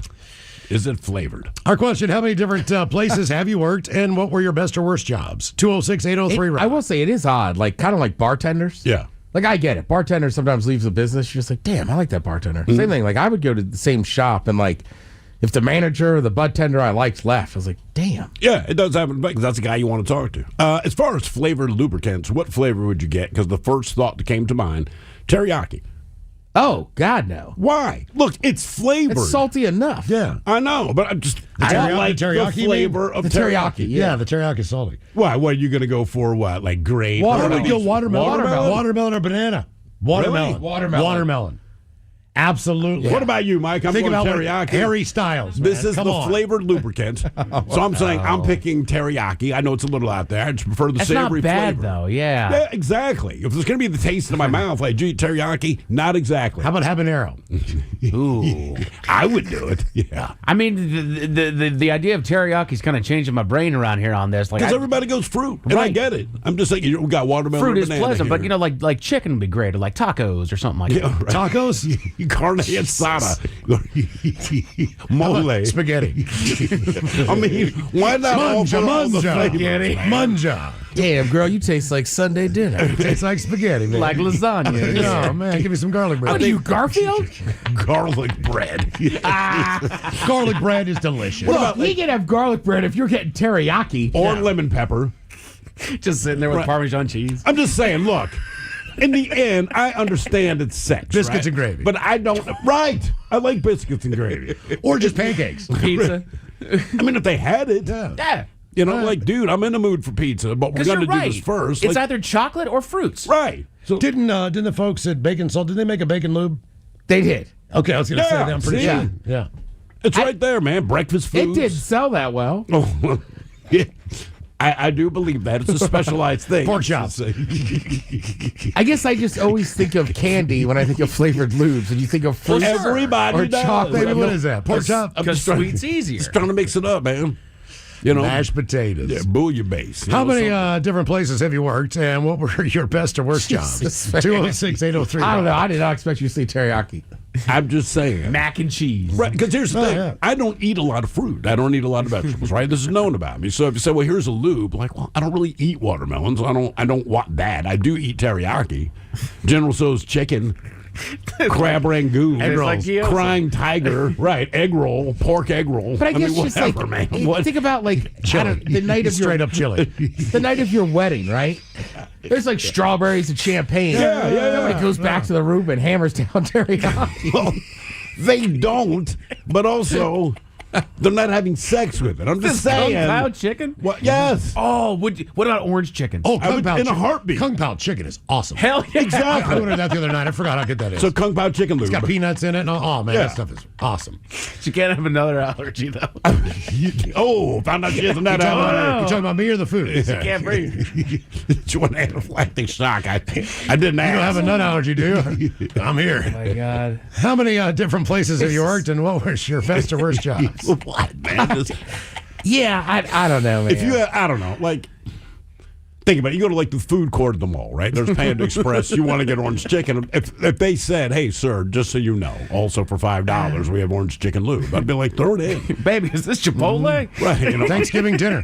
Red Robin onion rings. That's guac. I mean, they can brand it. Campfire sauce. You can make well, you can make your own tower of onion Yeah, rings. the onion ring tower. That's for her. Oh, no. Put a little ranch in your belly button. Just go at it.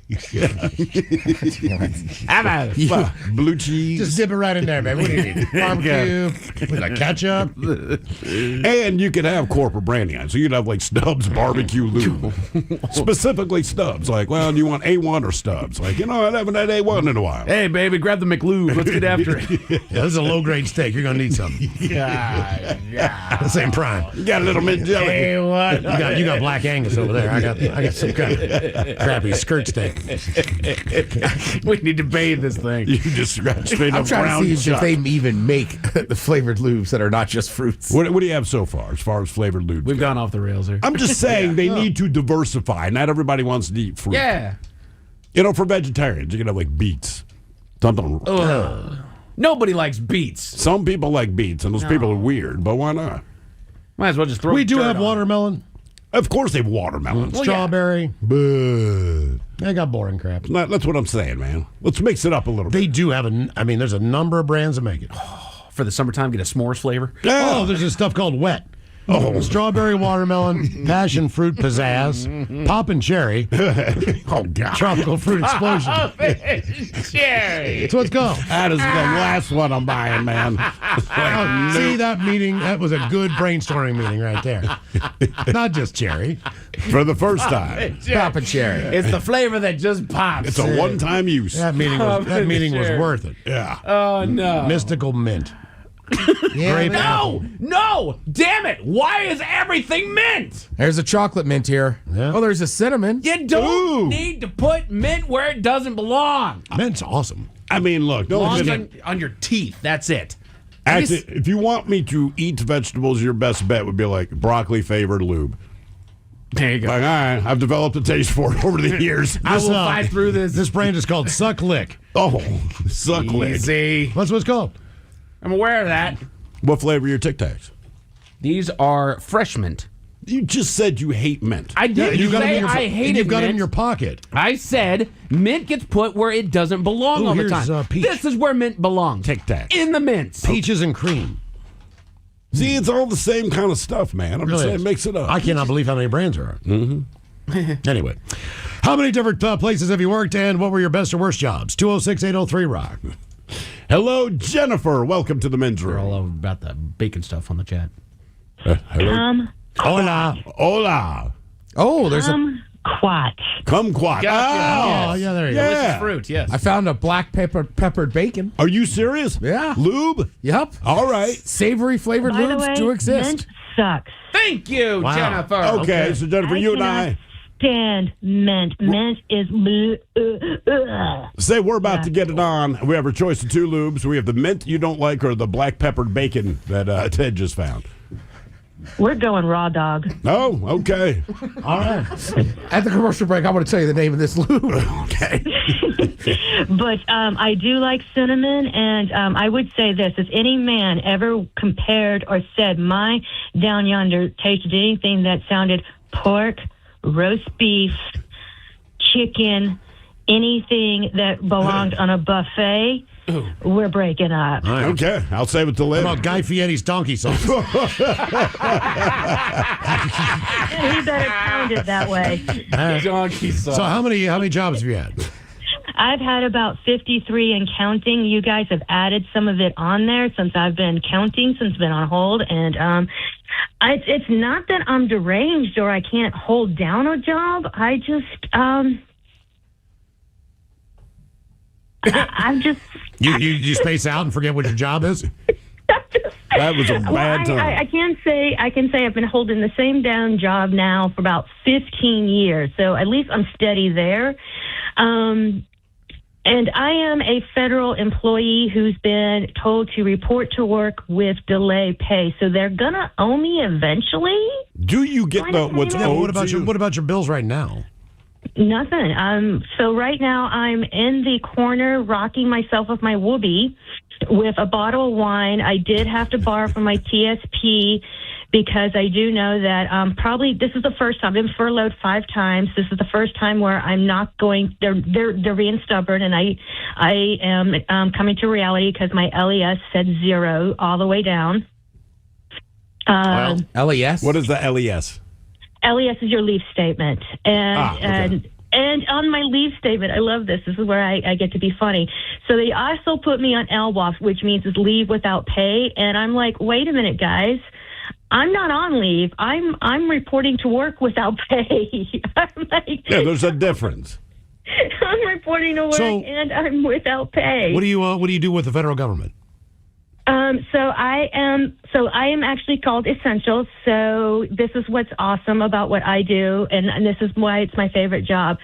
So I am the person that if you are going to apply for a federal job, I'm the one that you have to get by. So I do the job announcements. Right.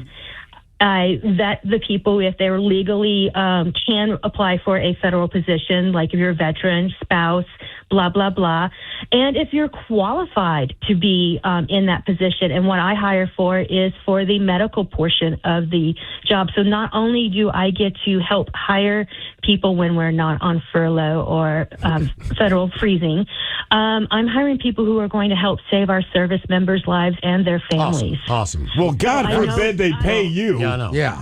You know what the sad part about it is? We are technically essential workers.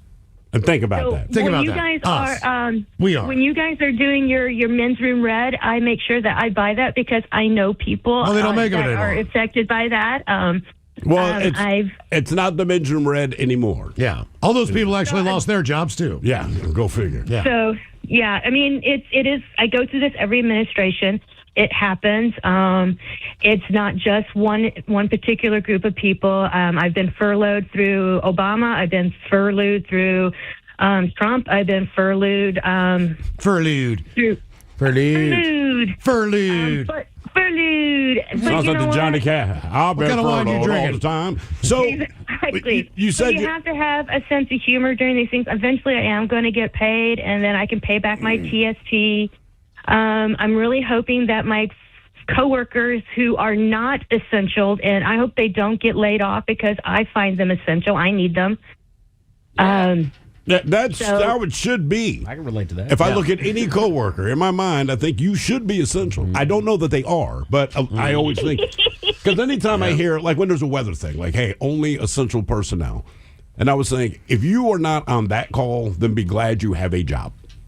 Yeah. I think considered if you're not essential, then why are they paying you? It was What more do you like do? COVID information, that kind of crap lately. Because we had information that you didn't hear. Yeah, like we got it from the same place. We're doctors. Yeah. Remember what you heard on the news this morning? Yeah, that's what we heard, and we're going to tell you again. We're going to tell you the same thing. We're going to tell you exactly what they told us. How many different places have you worked, and what were your best or worst jobs? 206-803-ROCK. Hello, Nick. Welcome to the men's room. Hey, thanks for having me. Hola. For the loop thing, you have to go for Arby's because they have the beef. There you go. Arby's sauce is pretty good, too. I wouldn't put it past them.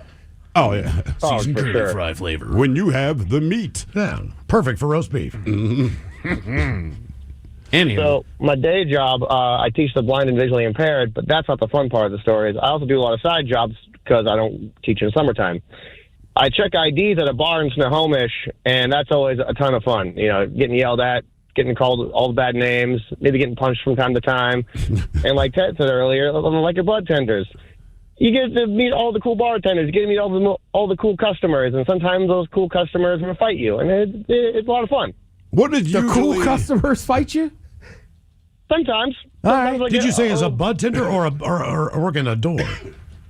I worked the door at a bar. Okay. I was just relaying it back to, you like to see your bartenders and the ones you like. What I have some percentage? customers that are. What percentage of the IDs do you get are fake? I have yet to find a single fake ID, and I've been there for about a year. There was a guy who tried to sneak in his buddy with his old ID, and I'm like, this is a Hispanic dude in front of me, and this is a white guy on this ID. Okay. Try again. Did you? Try again next time, big dog. Can you read Braille? Yes, I can read Braille. How long did it take for you to learn that? It took me, I took a bunch of classes on it to learn how to read Braille, but I don't teach Braille. I teach cane skills, so how to cross streets, Okay. how to ride buses, Oh, gotcha. how to go grocery shopping, stuff like that. Can you sign in someone's hand if they are also deaf? I did have to do that when I was living in Louisiana.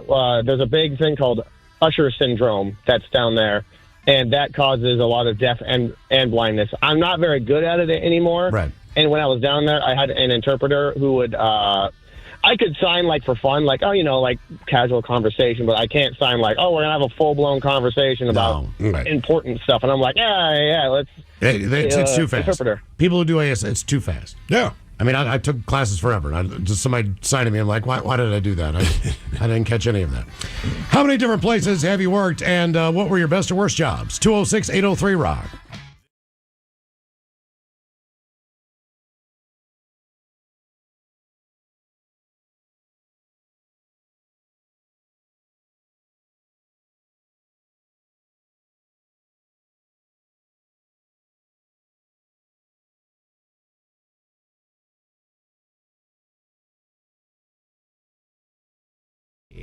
A new study found that self-affirmations can boost your well-being. You would hope so. It's a self-affirmation. I mean, Right. that's the point of it.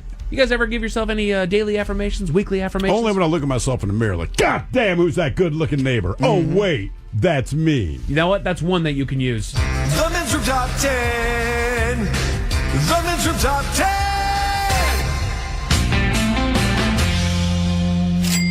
So not to get too dark, but this is from crisistextline.org. Oh, I'm all over that. Yeah, and they give us actually, there's a list of 100 positive affirmations for better self-care, and they cover all different ranges. Daily affirmations, weekly affirmations, affirmations for self-love, affirmations for kids. I do the self-love. Looks good today. Women, men, all over the place. So you know what? Let's go with the affirmations for men. The top 10 affirmations for men. They start with, people like me for who I am on the inside. You've got to tell yourself that. They don't. Right. No. Does that mean you're lying to people? No. For who I am on the inside. Right. They like you for who you are on the inside, which means that they get to know you and they like you because of who you are after they get to know you. But I think if you have to tell yourself that, it might not be true. Right. Or you're saying you're ugly. You're ugly, but people like you, damn it. Well, let's people be like honest. me is what's on the inside. Let's be honest. We're dudes. No, nobody gets to our insides. That's very Nobody true. cares. What's in your wallet? I know. We have nothing to offer. How's your day? Fine. I am not afraid to admit when I am wrong. I will learn from my mistakes. Nope. Again, I feel like if you have to tell yourself that, you're not at that point yet. Correct. Maybe you're need- trying to be? I believe you're trying to be. You're on the right path, but if you still have to tell yourself that I don't have to look, and say, Steve, you are tall. Like, I know. It's just part of it. Right. So, you know what? Going with that speed, because I like where you're at there was with that, Steve. You're right. The affirmation should not be, I am not afraid to admit what I'm wrong. It's, I need to not be. I need to know. Right. There's nothing wrong with these. I'm just saying you're not there if you're telling yourself that. Right. I will learn from my mistakes. There's a reason why I go, the Ravens can win this game. Well, they haven't yet. Right. Right? But I'm going to say it until they do. I feel confident that I can reach my daily goals and objectives. No, you don't. As long as Karen from accounting stays out of my way. That bitch slows me down every afternoon. That's the full affirmation. That's the full that's the full text. She just corners me at the damn water cooler because I know she wants to take me out. I don't care. Why does she think her hair looks good? Their dumb, loud sweaters. Oh, God, she's wearing the shirt she thinks I like. I told her she looked good in it one time, and she's worn it for a week straight. I really wish she wouldn't. I was being nice. It was just... Karen, I want to be clear. I was being nice. You don't look any better in that shirt than you do any other day. It was just noticeable, okay? Because it's so loud. Usually you wear very muted colors. This one's just very bright. Positive affirmations for better self-care. I am a valuable member of my community and contribute positively to the world around me. I don't know that is true. Right. If you have to say it, the chances are you're probably not. Right. I do a lot of work. Really? Yeah. How many people do you know in your life that sit there and talk about all the work that they do? Meanwhile, in the back of your brain, you're saying, I haven't seen you do crap. You don't. You're not. Yeah, or there's a lot of people that donate money that are crappy people. Sure. Right. Oh, yeah. Good job. You do this part really, really well. We don't really have that because if you're here, you're working. Right. I am responsible for my own happiness and well-being, and I prioritize my self-care. No offense, if you are saying positive affirmations to yourself all the time, you are not prioritizing your self-care. Yeah, otherwise it wouldn't cross your mind. I post this on social media. This is right. This is a form of therapy, which does mean that you are prioritizing your self-care to a degree, yes, but it also means you didn't. Right. I hang art in my house that have these things written down. Live, love, laugh, eat. Right. Thank God that's there. I forgot to do all four today. You don't go to the bathroom and have to say poop and pee. Oh, that's what I'm doing in here. Oh, thank you. Thank you. Sign on my wipe from front to back. Wash hands. Right. If you're an employee here. Well, thank God I don't work here. I just live here. Brush for 2 minutes. Right. Jesus. Don't do coke in my bathroom. But employees. Yeah. Employees, please wash hands. Do not do cocaine. I don't care what the hell you're doing. There's 20 people here, and there's only one bathroom. I gotta pee. A lot of us are just ripping beers here, dude. Please do not. Or just get a bullet and make it quicker. Yeah, exactly. Don't get in there chatting away. Yeah, tacking it up. Now you're folding up a dollar Can bill. you just do it on the mantle, please? Positive affirmations for better self-care. I am open to new experiences and challenges which help me grow and learn. Again. Why would you say all that? Right. That's so weird. Again, every time I see these, I think of you looking at yourself in the mirror saying, I am open to new experiences. No. If you have to say it, you're not. Typically, if I have to talk to myself in the mirror, it's because there's something I'm uncertain about. Right. You know, just like today is going to be a mother effer, and you know it. Right. And that's about the whole thing. Right. Try not to lose your frickin' mind when this stupid thing happens that you know is going to happen later. I am strong, both physically and mentally, and I can overcome any obstacle. All right, nerd. There are certain people that I think of like, you're not strong in either of those. You weak, pathetic human being. Sad. You can't overcome getting your shoes on in the morning. Just saying you can doesn't mean... I can look in the mirror and say, your body only hurts because you're getting old and you're still alive. What is that picture? You did nothing wrong. I am deserving of success and prosperity. Well, then earn it. Yeah. I trust myself. I hope so. Yeah. You should be trustworthy to yourself.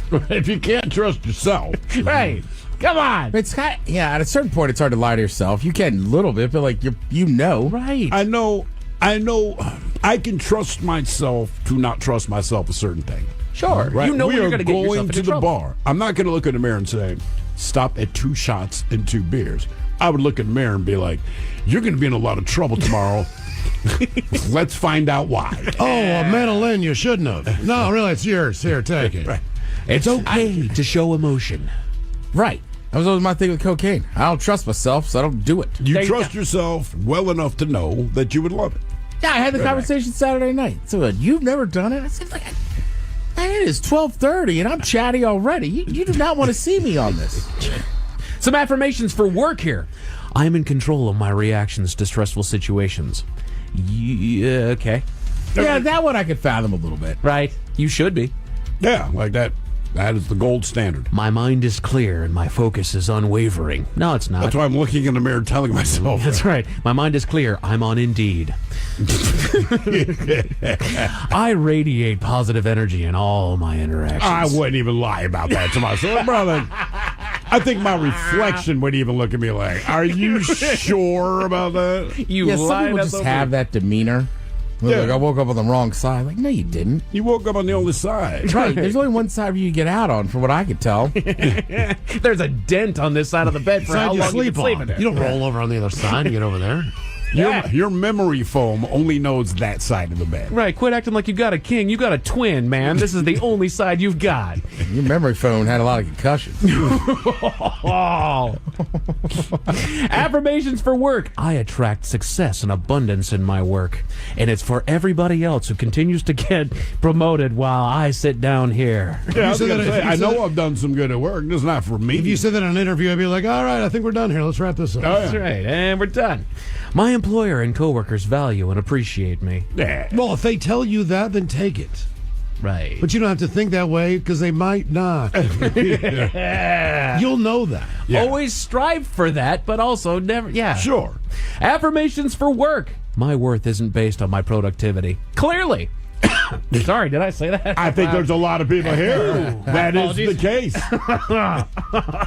Look in the mirror when you're home today. Say, hey, I was getting the paycheck. That's right. Doing nothing. I'm still trying to figure out what my worth is based on. I've done everything you've asked, so that's not it. Hey, dedication ain't it, productivity, loyalty. No, okay, none of those. I'm proud of how far I've come. What did you measure it? 3 feet 6 inches. That's a new record. I knew it. I knew I should have held off for 2 weeks. Next time, 3 weeks. I'll break that record. I'll start saying that to people. You have no idea how far It's like the marks on the wall when you're young and you get taller. Now it's just on the floor now. You can only see it with a black light. Look out, Randy Barnes, the shot putting champion of the world. What's that tape line for? That's where I rest my toes and then... It's like darts. Yeah, no kidding. This is the line you start from. Start painting the ground like a shuffleboard. You ever lost one?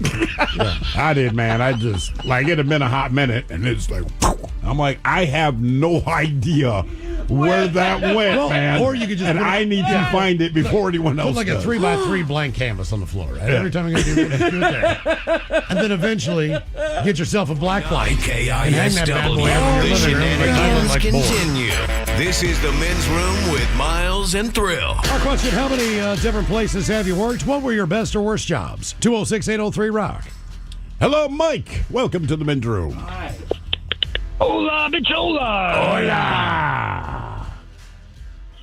Hola. So my worst job, that's a toss-up. I've had quite a few jobs that I would never want to go back to. Is it because of the co-workers or the job itself?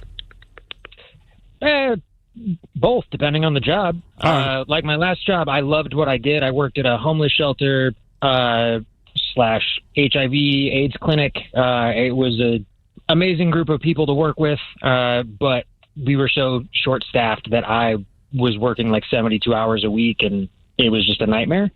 It was right in the middle of COVID, too, so... That was such a fun time. Fun time. Yeah, great time to work in the medical industry. Some of the other worst jobs that I've had, working in a warehouse picking car parts, or I did like this job. The job was working in a shop that made cases and crates for like touring. So like those standard black cases that every band has. We made those for the Red Hot Chili Peppers. Oh, cool. We actually made the Seahawks travel cases. It was really, really cool. Unfortunately, what wasn't so cool was the amount of cocaine that I was doing. Oh, wow.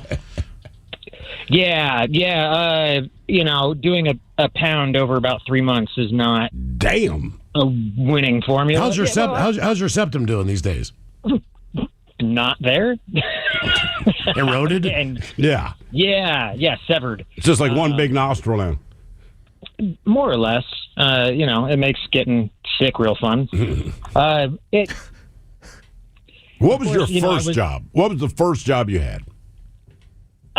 First job, that was working at CarQuest. I was picking auto parts in a warehouse. Okay, so that was job number one. All right. That was job number one. And since then, I think I counted at least 18 jobs. I'm only 34, so none of them stuck for too long. One of my favorites was working as a residential-based mid-level pharmaceutical distributor, mainly focused on bulk orders to other independent distributors and customer-facing retailers. Wow. That was spoken like someone that worked in the profession. Yes. Yeah. Yeah, well, unfortunately, that profession is just a fancy way of saying I was a drug dealer. Yeah, that's exactly what you were. Yep. But the and legal kind. That one ended when I... Oh, no. It was very much illegal. Oh, okay. I see what you were doing. You were selling So these you were pounds of cocaine. actually a drug dealer. All right. How long did you do that? Gap. Well, it was quite a few years, about 5-6 years. I had a big gap in my resume, and so somebody told me to try to put something down for what I was doing during that time, and that's what I came up with. Pharmaceutical representative. And he had to balance out all the coke. Yeah. Yeah. Oh, good times. It was quite a summer. Those all ended as soon as I, tried to kill myself, ended up in rehab, and have since been clean for nearly 10 years now. Good for you. So thank you. I appreciate that. Man, absolutely. What do you do now? Well, right now I'm actually disabled, unemployed, and trying to become a stand-up comic. Okay. So the winning combination right there. Yeah, perfect. We should tell some of those AIDS jokes you probably learned. They'll go over well with people. How many different places have you worked, and what were your best or worst jobs? 206-803-ROCK. Hello, Tyler. Welcome to the men's room. Boo, bitches. Boo. So I had 14, but based on that last call, I got 15 now. So You're also a drug dealer, I'm guessing? Maybe. We didn't hear you. You broke up. Oh, I might have been. I might not have been. Okay. Yeah, we're pointing that way. What was your best job? This job is probably the one I got now. It's doing heavy demolition. So, I mean, using all sorts of tractors and equipment to tear down buildings, and you always find cool stuff. So Yeah, that makes sense. Yeah. How long were you dealing drugs, by the way? Well, allegedly, there was one stint with some stuff that was probably about maybe a couple of months. I was just out of high school trying to make some cash, and wasn't the best thing to do it. But the last time I was doing it, it was a different substance. It was making a lot more money, and that was probably about a year. That did pretty good. That's years ago now. I would guess that just a lot of equals independent coke dealers out there. Or you just call them entrepreneurs. I would also say, for the record, if you've never actually sold drugs, you could just say no. But we know if you hem and haw, the answer is yes. Right. It's such a, yes. Maybe not. Some people said I did. It's like, right. People that didn't just go, no, I didn't sell drugs. Sell drugs. How many different places have you worked, and what were your best or worst jobs? 206-803-ROCK. Hello, Jeffrey. Welcome to the men's room. How's it going? Hola. Hola. So I'm kind of in the same bucket as a lot of your callers. I've had over 40 jobs. Damn. And, yeah. In the service industry, I think as some of your callers have been, I like to refer to servers and bartenders as the village bicycle. Everyone's had a ride, and we tend to know all each other, especially in a larger city. That is how it works, for sure. That's for sure. So I've worked in a gamut of places, and the experiences are always varied depending upon whether you work in like a casual restaurant or a diner versus, something more upscale. And then I've also worked in fine dining, so I've got a few different examples I can share with you. Do you prefer the fine dining, or do you prefer the more diner experience as far as working? I would say it depends on how much BS you can tolerate, because the higher the price point, the more eccentric the diner, and the more patience you need to have. So I'm guessing you worked front of the house. Correct. Yeah, I worked back of the house. I preferred the more formal stuff. Just if you're going to cook, you put a little more of your knowledge into it. But also at the more high-end places, you guys got tipped much better, and most of the wait staff I worked with at the high-end places would spend a lot of that cash on cocaine.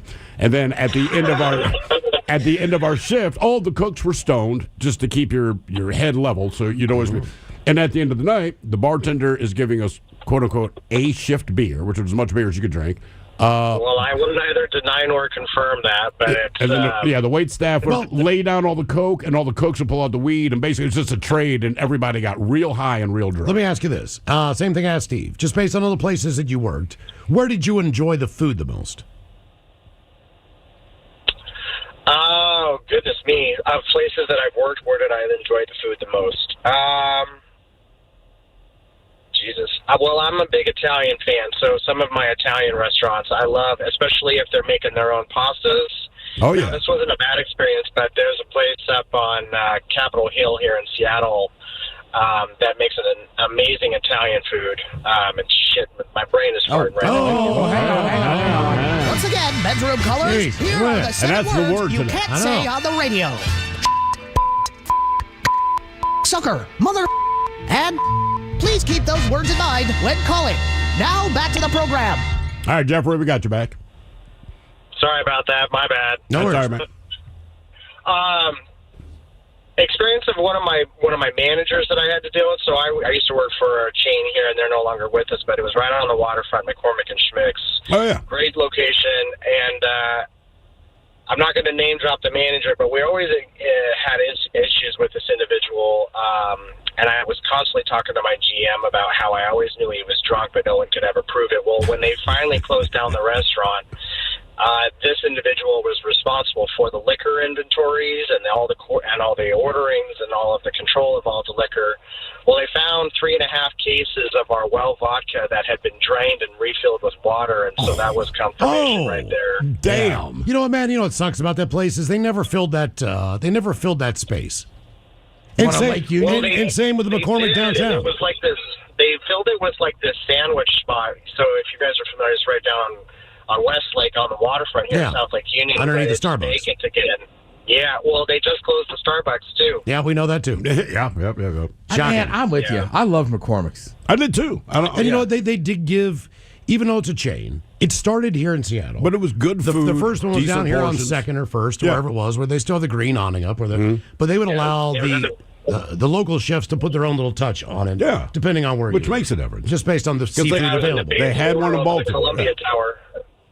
What? Yeah. I'm with you. That was the base floor of the Columbia Tower. Yeah, that's right around Yeah, the it's corner right around from the us. corner, yeah. Do you? Are you still in the restaurant game or no? No, I'm in healthcare now. Okay. Do you enjoy it? 'Cause the weird thing about restaurants, like it's just so many hours. You know, and like you said, there's so many different idiots that you have to deal with all the time. But there's always a certain camaraderie. You know, so you're kind of like, all right, man. Well, at the end of the shift, right, we're going to get drunk and high, and it's all behind us, and we'll worry about tomorrow. But in the healthcare industry, is it exciting or interesting to you at all? Well, for me, I'm not on the clinical side. I'm on the non-clinical side. I work in operations and strategy in our HR services, and I do enjoy it, but it is an interesting environment right now where, I mean, I'm in a pretty large institution. I'm in the 5th largest healthcare network in the U.S., and it is every day it's an ebb and flow of shifts and patterns. And without getting into it too much, there's so much uncertainty with the Medicare, Medicaid funding, and people wanting to retain their jobs, and you know, your bosses are trying to find new ways of thinking about keeping people staffed and finding projects and keeping the business going. That there's so much uncertainty in it, and it's a little unnerving right now. Are things really going to go up 30%? Yeah. I mean, See, my that's the sticker my mom's shock. on Medicare right now, and her premiums went up 50%. Well, thank you for just giving us a straight 50. answer. Yeah, just yeah. Everyone else has these big, colorful, double speak, gobbledygook, blah blah blah. Like, dude, we're asking one question. Thank you for just saying yes. They're going to go up. My mom's premium shot up 50%. Jesus, Thanks, Obama. Yeah. How many different places have you worked, and what were your best or worst jobs? 206-803-ROCK. That's a crazy transition to me. Just having worked in restaurants, the hardest thing about not working in restaurants and just working in a more normal environment was restaurants are just rowdy. The staff is, and when you open, you know, it's always a busy hustle and bustle. Most people have a pretty thick skin in the restaurant business because you're just constantly either yelling at someone or someone's yelling at you, and all kinds of things are said. It's never personal, but you know, in the heat of the moment, like, good, what that mother effing, right? And then you go, I don't know, to like a normal office job, and I'm like, I can't survive here. You know, I can't do it because everything is so delicate and everything is so HR heavy, if you know what I mean. And and I'm like, and look, it's fine if that's what you're into, that's what you're into. But like, man, coming from a kitchen and then trying to work in that world, I'm like, I am not built for this at all. I am loud. I am going to yell. I need to be in a place where I can do that. Radio provides that, which is fantastic, and restaurants do. I can't think. Maybe construction, military. There's not a lot of jobs when I that was you a could landscaper, just like it was a hard job, right? And like, but it was also kind of fun, because you got to see like when you were done. It's got to be fulfilling. Yeah, instant results. Right, instant results, right? You could see, like, especially some of the, like, bigger, fancier houses or big, what do you call them? Estates Or no, like, complexes, like corporate jobs. Oh, yeah. You know what I mean? Like, there's still places I can drive by in PG County and be like, see all those trees? Like, I planted those. That is cool. And then, honestly, it was just, at that time, it was just me and Bernie and his brother. Yeah. So, I mean, when we would knock off early, and I was, 18, and we would play ping pong and rip beers. Yeah. And then, get up at the crack of dawn and do it again. Nothing wrong with that. How many different places have you worked, and what were your best or worst jobs? 206-803-ROCK. I will say, though, weather plays a huge part of that, right? He almost lost his entire company last year because it didn't snow. So he's got to do plowing in the wintertime. All right, so that's the other side of his business. Right, and he's gotten that company so big, he's got so many employees that, like, when it didn't snow, he's just shelling out money. Oh, man. I mean, it was close. That sucks. Yeah. Hello, Justin. Welcome to the men's room. Hello. Hola. So I work for the federal government, so that's both bad and good for me. What is the good? I went to Italy this year for free. That's very cool. Why do they send you to Italy? What's your specialty that you get to go there? Meatballs. Forklift, moving ammunition. Oh, damn. Okay. And how long were you in Italy? 2.5 months. 2.5 months. And now, do you still have to go to work and just not get a paycheck, or are they saying stay home until we figure this nonsense out? Stay home. I can't even get a job at Walmart because they want full-time. Oh, so you can't find part-time employment? No, nothing. What about something on an Uber or DoorDash? Because those things will always... Or seasonal jobs when Amazon starts hiring those people again, or whoever. I've tried. Really? Amazon, only available up in Redmond or Everett, and I'm in Tacoma, JBLM. Okay. Oh, well, yeah, that makes sense. God, Amazon's got a huge warehouse down there in DuPont. Mm-hmm. Oh, yeah, they do. They're staffed. That's amazing to me because that thing is about 4 football fields long. I know. Okay, I feel like they're building a giant one up north, too. Every time I just see those giant buildings going up and there's no logos, I just assume it's an Amazon site. It makes sense. How many different places have you worked, and what were your best or worst jobs? 206-803-ROCK. Hello, Josh. Welcome to the men's room. Hola. Hola. All right, so I've had, 11 jobs. 2 were the same, but different places. Okay. My worst job, absolutely 7-Eleven, maybe about a mile from the 884 here in Bremerton. And does your 7-Eleven, because I'm convinced that if you open a 7-Eleven franchise, everyone that has an issue shows up there, period. Just no matter what. Oh, yeah, no, I found a dude in the recycle dumpster sleeping. literally like 20 minutes before the truck came. I was like, dude, I was throwing boxes. I was like, dude, you got to get out of here, man. You're about to get dumped into the truck. What shift did you work?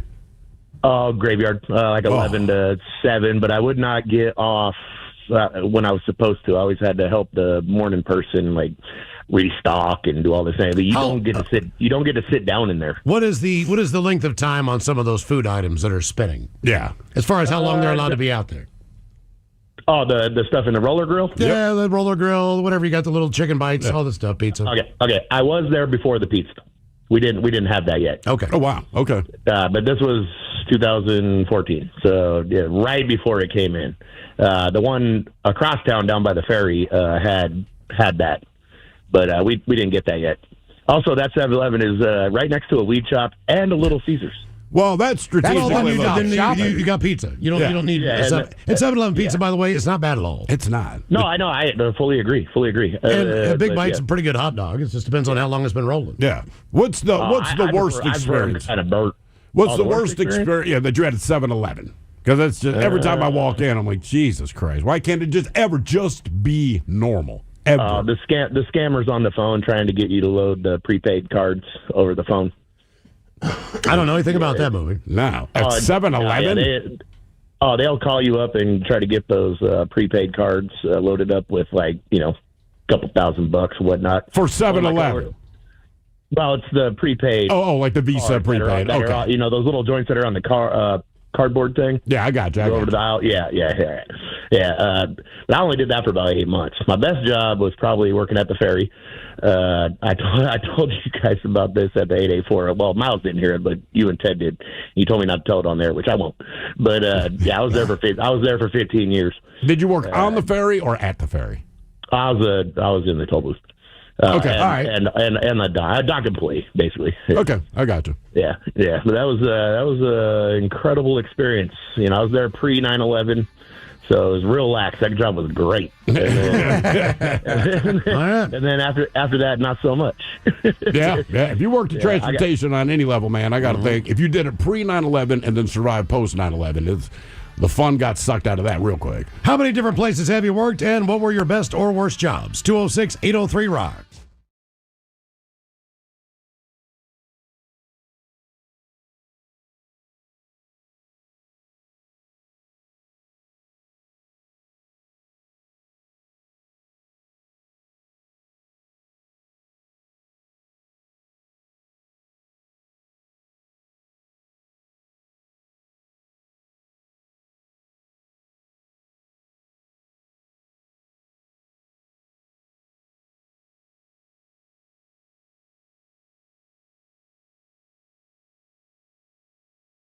It and sell it for $20,000. 20 G's. Yeah, 20 elephant painted this. And then I'll leave you with this. You don't want to know how I did it. This last and final affirmation for work, because I can't top that.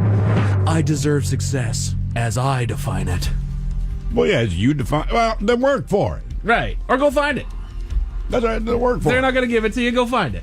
This is how much success I deserve. Hey, glad you brought that up. Here you go. Yeah. An officer in New Jersey is in trouble for how he responded to a homicide call, Miles. Did he respond? I will tell you about it at 5:50. Thank you, sir. Headlines are coming up at 5:50. In the meantime, have we made it to drinking time? Somebody out there deserves to be recognized. And the men's room knows just who it is. So to you, we say, bottoms up, sailor. You're the toast of our shot of the day. Quick time it is, and as usual, we head to the drink desk and Steve Thrill Hill to find out who we're toasting. Yes, indeed. And today, on a personal note, we toast the woman that we all know as Ooh Sarah. Oh, yeah. Formerly of the Daily Migs Morning Show, heard here on KISW, weekdays, 6 to 10 a.m. Anyway, Ooh Sarah, she's been away, and while she's away, she's found a new hobby, which a lot of people might not know about. That hobby is sex. That's right, low down, dirty sex. And we know this because Ooh Sarah gave birth to a healthy baby boy this weekend. Aww. That is correct. That makes Sarah a mom. It also makes her dad, BJ Shea, a grandfather, although I thought Danny... So no more lingerie pregnancy photos on Instagram? Actually, did you see some of the last photos that she posted on Instagram? Yes. Yeah. I was like, okay, there we go. Now, in spite of the fact that Sarah's the mom and BJ is the grandfather, those insurmountable odds, we still believe this kid is going to have a good life. So to Sarah, George, and BJ, on behalf of everyone here in the men's room, everyone here at KISW, my wife in particular, who gushed all freaking weekend about it, congratulations. Cute looking kid. Yeah, man. You're about to lose money hand over fist for something that is cute. That is the truth. Thank God George had the dominant gene. Yeah, man, oh man, oh man. I asked her... Stay strong, baby Ted. I saw her like saying, no. You're going to name it after the father, or you're going to name it after George? No, but I saw her like... Well, you got BJ, so let's thank him. I saw her like 6 weeks ago, and I'm like, have you thought about names? And she goes, we're kicking around a few. I said, have you considered naming your son after your husband, George? She looks at me, and Sarah being Sarah, she's like, that's the worst thing about him. I hate that name. When we first met, I even told him, Sarah being, she was like, I told her, your name is stupid. He's like, Jesus, man. I did not come up with it. Yeah. Right. So it will not be George Jr. That much I know. Okay. So we pour this booze and we drink this booze because we think it's yummy. Yummy. So over the tongue and down the throat to party in our tummies. Down the hola bichola. All right, it's going to get tested on the line now from Profile This, 206-803-ROCK. Profile This is next.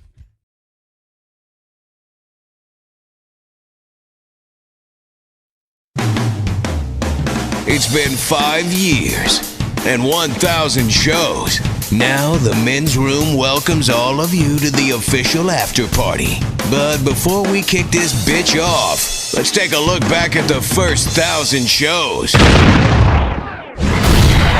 99.9 Rock KISW. Miles Montgomery, the Ted Smith, Steve the Thrill Hill, the Ted Smith, Ben the Psycho Muppet. Afternoons on The Rock, 99.9 KISW.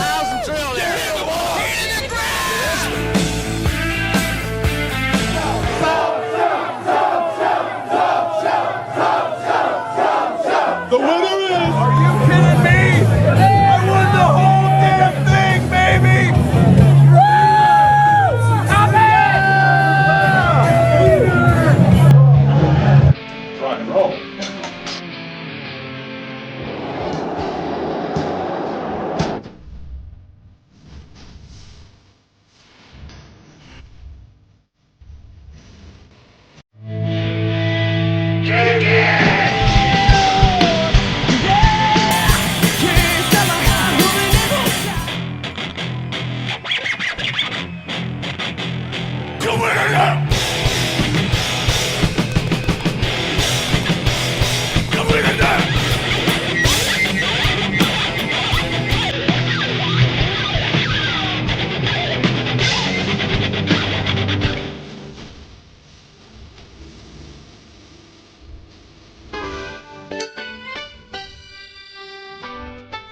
Good morning. It's Ben the Psycho Muppet and Miles Montgomery from the men's room. We're filling in. It's Ted's Excellent Adventure number 3.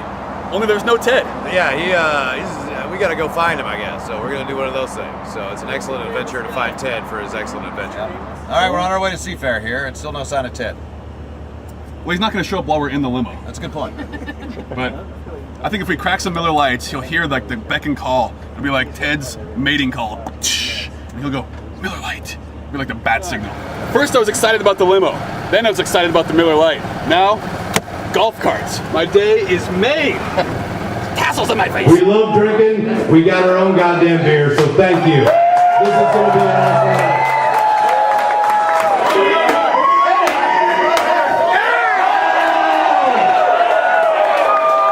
Just like Ron Jeremy or Peter North. We're going to have a good time tonight and drinks a lot of Men's Room Original Ale. We do have some of the t-shirts to kind of... Thanks for everyone who helped out. Rock the Crate.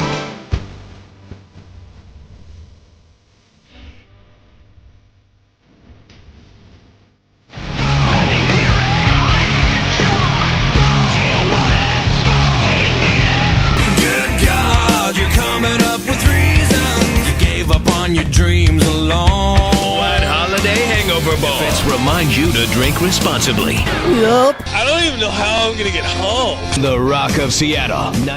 The Throwdown in T-Town. Here are your results. Starting with the thumb wrestling death match. The digit crushing warrior is Steve the Thrill Hill from the men's room. Jolene's colossal cockfight. Your sumo hero is Mono Nick from the BJ Shea Morning Experience. Finally, your main event champion, Double R from the BJ Shea Morning Experience. 99.9.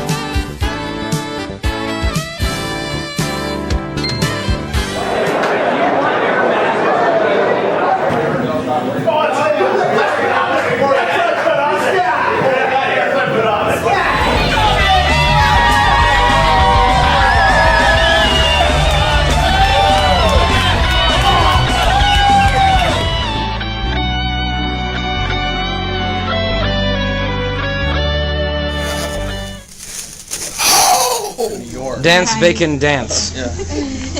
You're gonna sizzle, Ted. Sizzle.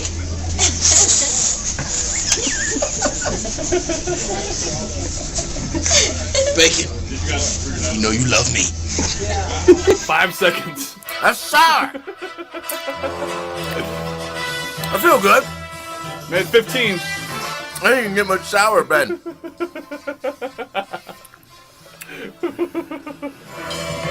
Another victory! Down the hola, bitchola. Dumbasses. Oh, Thrill's dripping down his shirt, too. Ted's still working. That might have been the worst thing I've ever done in my life. Could somebody just go over there and press the button, please? 99.9 KISW and KISW HD1 Seattle. Always live on the free Odyssey app. From the Pinky's Plumbing Studio, you're in the men's room. Text the guys at 206-803-ROCK. Coming up here until 4:30, we'll sit and spin today the 10 biggest Halloween songs in history. In history. According to Billboard and how they charted on the Hot 100 charts. Okay. That's coming up with the Daily Mix Morning Show. In the meantime, our question, how many different places have you worked and what was your best or worst jobs? 206-803-ROCK. Hello, Adam. Welcome to the men's room. Hola, bicholas. Hola. Hey, this is Adam, the guy that got the new neck on your 20th anniversary. Oh, yeah. Awesome. How you feeling, man? Neck's doing good. All right, good, because you didn't look great when you were there. It's working. So I've had about 20 jobs, most of it in the aviation field. I have done restaurants, retail, laid carpet and tile for a few years. I've currently been at my large aircraft manufacturer for about 26 years. Okay. That's a good haul, man. Yeah. I got another year and a half to go, and I'm out. I was going to say, I know the benefits have got to be good. They'd probably give you a good pension and all that. Yeah, they started to, and then they took it away. Well, let me ask you this. You get on a plane, and it's an Airbus. Do you start looking around like, what did they mess up around here? I texted you guys yesterday. This is what I was going to tell you. I've worked on Cessnas. I've worked on World War II radial aircraft engines. I've worked on helicopters, and I've worked on commercial airplanes. I would trust my life the most with a World War II radial aircraft engine. Oh, that's very comforting. Is that just because of the reliability of it? Yes, there's no real electronics with it. Hey, look, man, there's a reason that people still have a refrigerator in their basement from 1965, and it's fine. I do. Correct. You know, I mean, look, it might be using a little bit more energy than they would like you to, but so it what? Works. It hums. Yeah.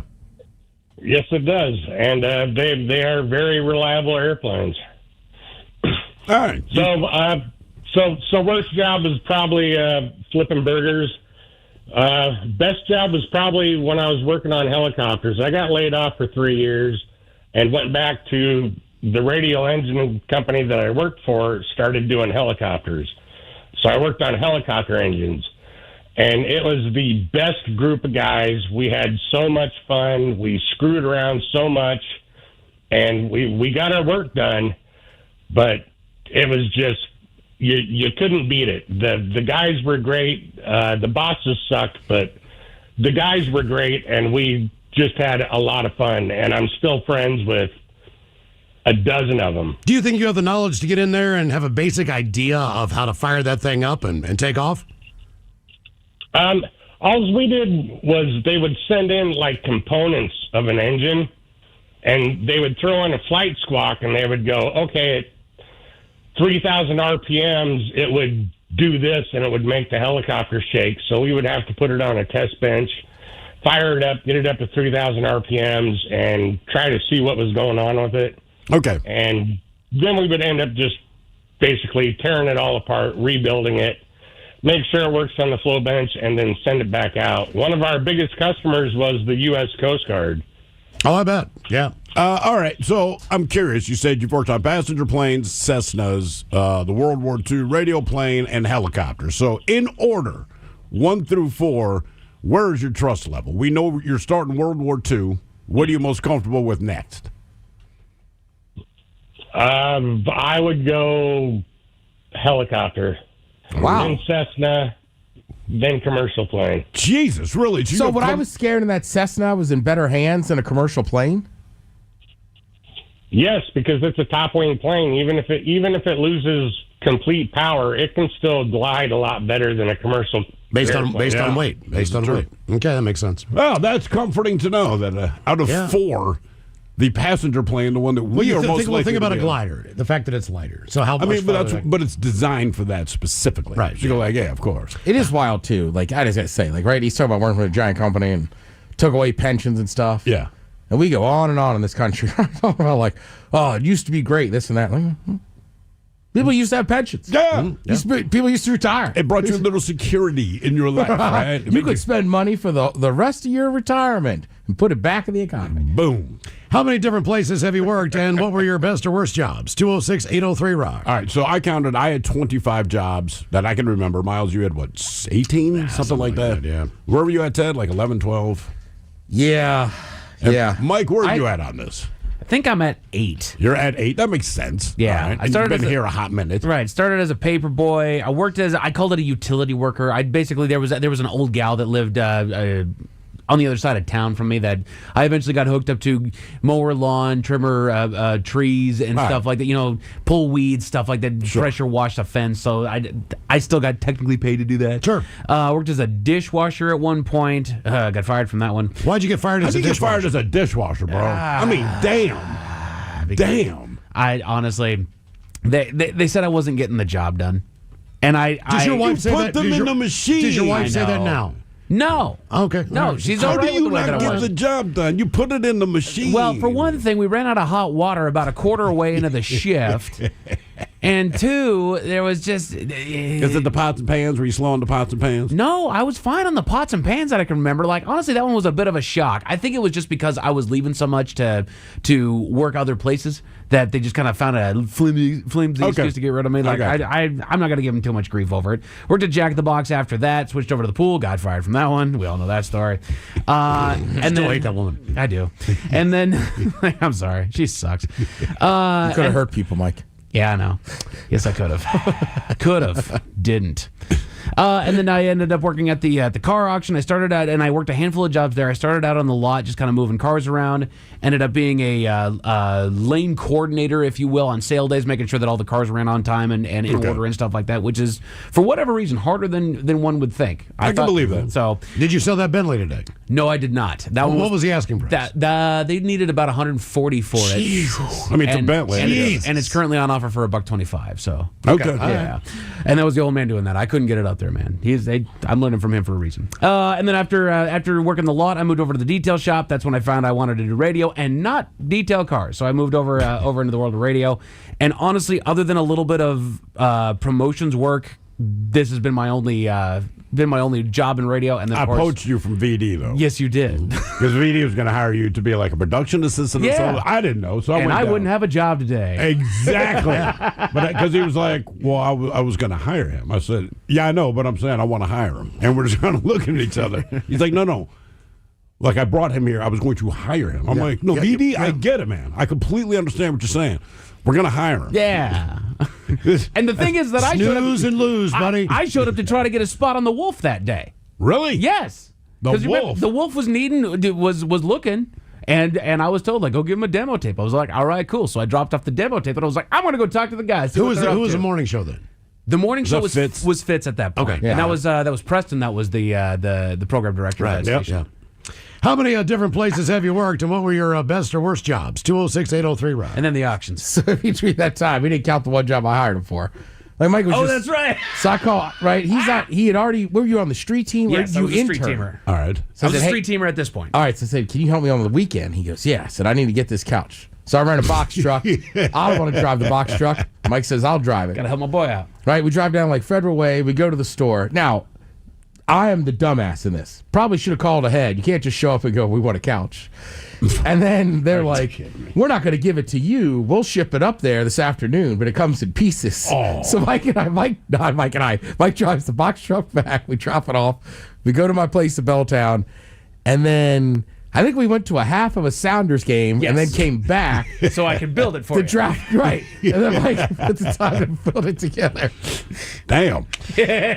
Mike Moonlight. By the way, the reason I asked, what do you think the average number of jobs a person in the United States holds in their life? I'll say 15. 15? I'll say 20. 20? I'll go 12. It is 12, exactly. Oh. The average person rolls about 12 jobs in their lifetime. Yeah, I'm up to like 18 if I add in all the different stations. I just put radio as one. Well, you got to add the station. Yeah, you do. Because they're all It's a different job. Yeah. Yeah, I used to board op the rap station that ended up being Live 105 on the weekends. That's a good story. And then I go up to the PD and I go, "You ever going to let me work a regular shift?" And she goes, basically, she just goes, "No, you're too white." And I go, "Well, DJ, What do you mean you're too white? And Couldn't I you go, say I'm white? DJ, what's his name is white?" And she's like, "Yeah, but he's DJ. What's his name?" Right. Exactly. And then I said, "Okay, well, I'm not going to work any shifts for you anymore." And she was like, "Well, why not?" I was like, "Well, I've always been of the theory if there's no advancement or hope of advancement, why would I? Right. What's the word? Incentive. Right. We had a cool guy that worked on the end we got here, DJ No Name.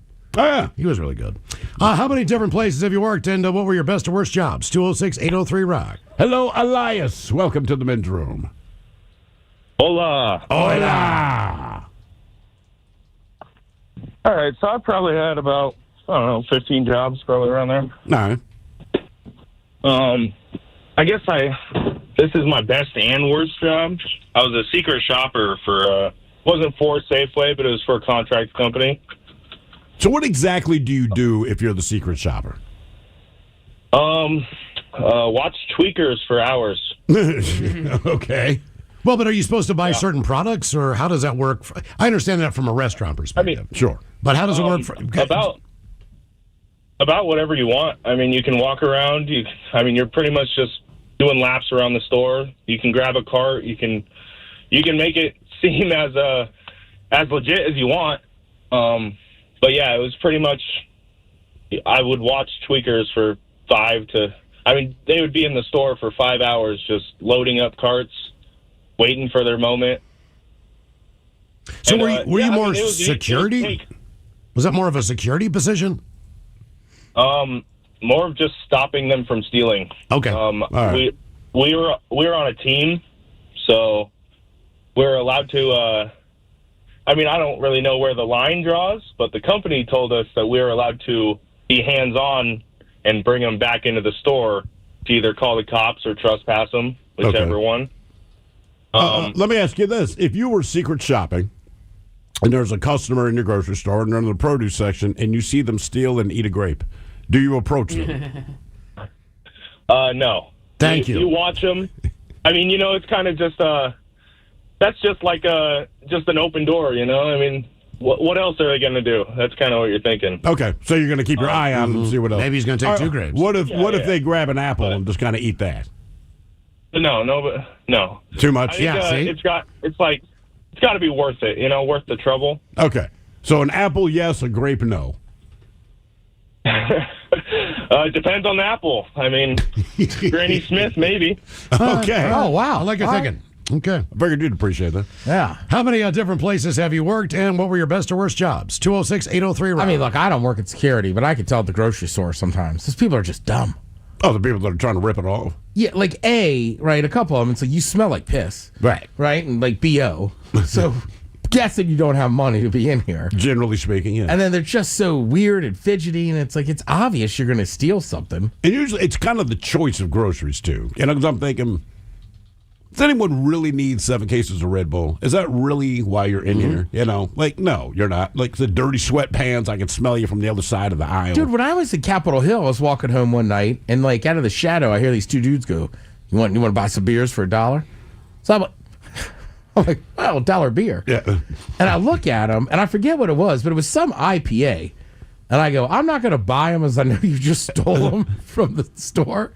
It's like, you could sell those for like $3 a can and people would buy them. They'd buy them. Yeah. Why didn't you buy them? Because they were an IPA.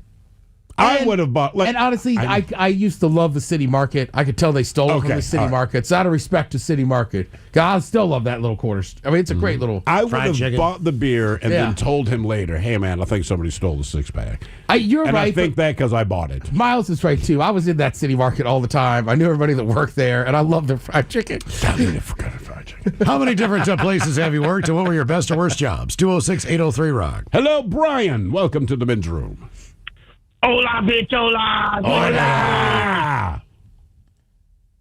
Hey, what's going on, guys? Just wanted to say, long-time listener, first-time caller. Congrats on 20 years. You guys are fantastic. Oh, thank you, man. I love listening to you guys in the afternoon on my way home from work and when I get home. So just appreciate the job you guys have done the last 20 years supporting the Seattle area. Hey, man, we appreciate you being there. If it weren't for you, we wouldn't have a job. It's pretty simple. Yep, that easy. Yeah. I've had about 13 jobs in my life. I'm going to tell you about the worst job I've ever had. I worked for, I don't know if I can say the name of the company or not, but I'm going to anyways because I don't work there anymore. I don't care. Tim's Cascade Potato Chips.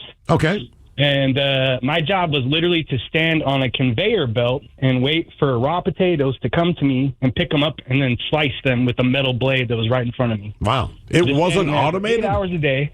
Nope, wasn't automated. This was about 15 years ago, so I don't know if they've gotten AI or advanced any of their technology or whatnot, but literally for 8 hours a day, standing on a conveyor belt, picking up potatoes and then slicing them over a metal blade. They got bought out by a big company. They're automated now. Yeah. Yeah, that, however, wasn't the worst part. The worst part was I stood directly behind the vat of salt and vinegar that just boiled all day. How bad did you smell? When I got home from work, my girlfriend at the time told me I stunk. I needed to take a shower. So I took 3 showers that night, scrubbed my body with a loofah, did everything I could to get this stink off of me, and I could not do it. You still smelled like a douche. What I did. Yeah, basically. Summer's Eve again? Yes. How long did you work there? 2 days. Only job I ever quit. 2 After days? The second day, I couldn't handle not getting anything in the bedroom anymore and decided it was time to find a new job. Now, would you ever order salt and vinegar potato chips? No. To this day, I can't stand the smell of it. Okay. It doesn't matter the brand or anything. It's just, I like your decision making. Hey, fellas, listen. Thank you for hiring me. I'm not getting laid. I wasn't near the Hawaiian, so they're fine with those. Yeah. Hey, man, it is what it is. Like, that comes first at the end of the day. You got to have your priorities straight. That's right. You're right, but I mean, look, man, Tim's salt and vinegar. I love those chips. I do, but then again, I did not stand next to the boiling vat. But he's not wrong. Like, if your job prevented you from getting laid, like that, I'm not doing this, man. Sorry. How many different places have you worked? What were your best or worst jobs? 206-803-ROCK. Hello, Chris. Welcome to the men's room. Hola. Hola. I've been trying to count it up as I've been on hold. I want to say maybe 16 to 18 jobs. All right. That seems to be about our average today. Yeah, well, worked in catering over COVID, so wasn't too many people hiring then. Yeah, I was going to say, that sounds like a very non-lucrative job right there. What was your first job? First job was I went to junior high school in Ohio. We had where Wright State plays at the Nutter Center out there. I was part of you could work at 14 and a half out there. And I wanted a job before I was 14. I wanted stuff that I wanted to buy. So I had the lovely job of switching over the floors in between ice rink, basketball games, and concerts, which is amazing because if you know the hours of when they do that, I still can't believe my dad let me do that. It's overnight, isn't it? Yeah, it wasn't bad. It was a good workout, kind of, and it gave me a new appreciation for what goes on there. How long does that take, on average, the process of switching over the floors for different events? It's about 2.5 hours, depending on the floor, and then we're only really doing the floors and like helping break down, especially for hockey games. Take the plexiglass. Teams, you're not going to have a kid remove plexiglass on his own, but we went in as worked as teams, and certainly the hockey boards and then the plexiglass above that took the most time because you got to be really careful. What arena? Were you Nutter in Center? It was the Irvin J. Nutter Center out there in Dayton, Ohio. That is the name. I'm looking it up right now. The Nutter Center. So that's not the Dayton Arena. No. That's where they play the lovely first stage of the tourney, baby. Oh, but, the high school. So the Flyers don't play there anymore. Yeah, the Flyers play at UD Arena. Okay. Is what that's called. And then, Wright State plays at the Irvin J. Nutter. The Nutter Arena. The Nutter Arena. Yeah. Join us. You'll get fired if you don't. Not you, but if you work there, you can't. Yeah. So, can't giggle. Did you work at the Nutter Center? We're not going to change the name, but you can't giggle. Even you can only imagine as kids. Sure. I got to ask, does it have anything to do with like Little Debbie and Nutter Butters? Nutter Butters? Or Nutter Butters, the candy? No, Irvin. I'm just leaving that alone. No. It's just the guy's name. I'm guessing. Did you ever meet Mr. Nutter? I don't think he was alive Okay. in the late 90s or mid 90s. Yeah. Oh, you're right. All right. So he was like a philanthropist, local businessman, donated a bunch of money. Who's that? Porn star. Irvin J. Nutter. Oh, Irvin J. Nutter. Okay. Irv Nutter. Just want to make sure. At least he got the arena. This is true. And I don't remember if it's Indianapolis or Indiana, but there was, because I don't remember if this guy was the mayor of Indianapolis or the governor of Indiana. Anyway, he had 4 consecutive terms. He was elected. The people loved him. He's still very well regarded there. He has since passed, but his family's there. Anyway, do you remember this, Ted? I can't remember Harry, the name. Mr. Harry. So his name was Harry Balls, Balls, but it is pronounced Balls. Okay, so they were going to honor this guy. Keep in mind, he was there for 4 terms, and apparently he did a lot to turn around the city or state, whichever one it was. Anyway, so they're going to open this big-ass building in honor of him, and the city ended up shooting it down. This was like 5-10 years ago. They wouldn't do it. Just Indiana. It's Fort Wayne. Okay, yeah, because the family's like, dude, just open the building. You're honoring the legacy that they left behind. And they said, look, we'd love to, but we can't call this the Harry Balls Center. I think it was actually the Harry Balls library. Center. It was a library. Harry Balls Library. Library. Yeah, so they ended up not doing it. You researching Harry Balls? Look, if he wasn't such don't do images. If he was such a badass and good at football, we would make fun of Dick Butkus all day long. Sure. Yes. What about Randy Johnson, for crying out loud? Right here. Jimmy Johnson. I know. It's so redundant at that point. Well, but Jimmy Johnson's so close. For some reason, Jimmy Johnson doesn't hit for me. It would be cool if his middle initial were R. So it's like Jimmy R. Johnson. You're like Papa Murphy. I mean, you could get him.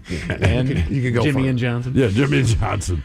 Tara Daly, Steve Makes the Daily Makes Morning Show on the way. We're going to sit and spin. We've got the 10 biggest Halloween songs in history. And your emails coming up next from the men's room at KISW.com.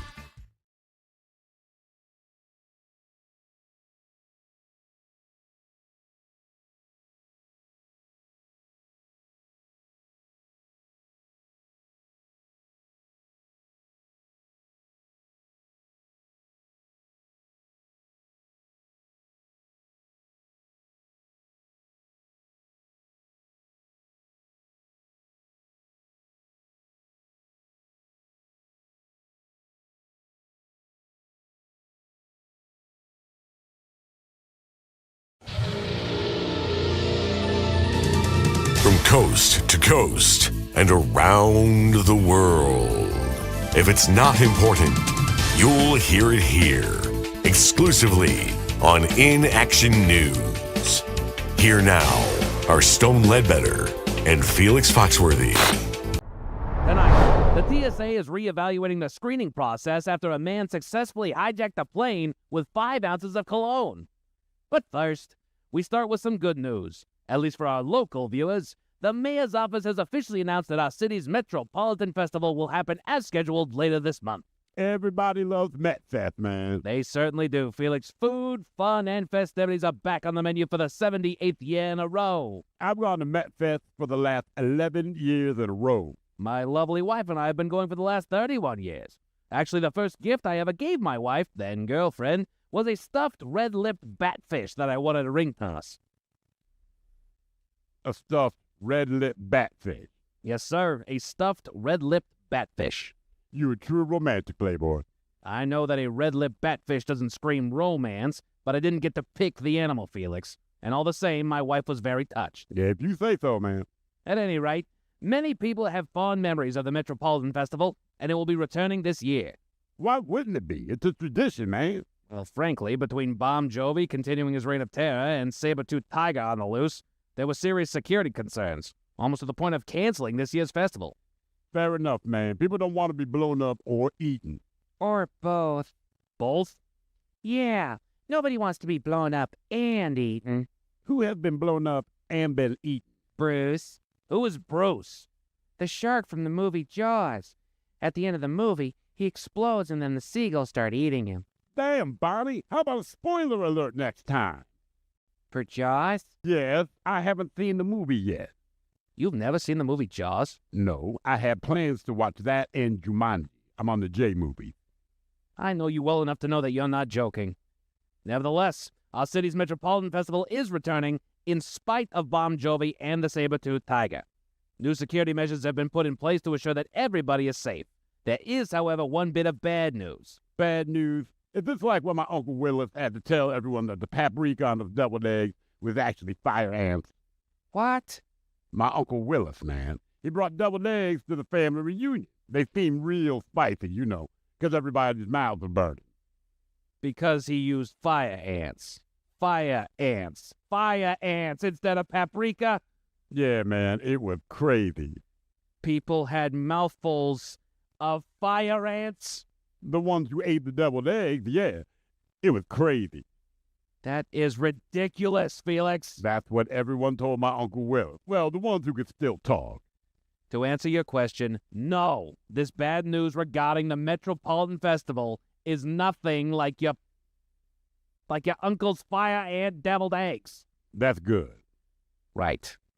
So while MetFest will go on, this year's event will not include Cirque du Soleil. What? No Cirque du Soleil, man. That's the highlight of MetFest. Many people agree, but due to a licensing conflict, Cirque du Soleil will not be happening this year. Where else can you see Amateur Pilots Air Show, man?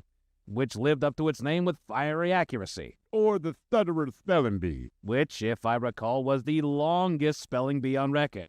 Or the Infant Rodeo. Ah, yes. The Infant Rodeo. Those babies just couldn't stay on the bulls, man. Because they were infants, Felix. It's in the name. Infant Rodeo. Do the math, Playboy. Well, no Cirque du Soleil this year. So those of you who were hoping to see the Pika competitive eating competition will have to wait another year. Pika? What's Pika, man? Is that a food or something? No, Felix. Pika is an eating disorder where people eat things not normally classified as food. Like tofu? No, Felix. Pika is a disorder where people eat things like rocks, dust, soil, hair, wood, paper, glass, lead, and it goes on and on and on. Yeah, what about tofu? Tofu is actual food, Felix. Yeah, okay, Playboy. That's too bad about the Pika competitive eating competition. Is it? Well, not for me, but for my neighbor, Charlie. Your neighbor Charlie has Pika, Bonnie? Yeah, and he'd been training for this year's competition. He's been gorging himself on Christmas lights, Centronella candles, shoe boxes, and fiberglass insulation. My God, Bonnie! Like I said, he's been training. I wish I'd known the competition was canceled before I invited him over for lasagna last night. He has Pika, but he ate your lasagna.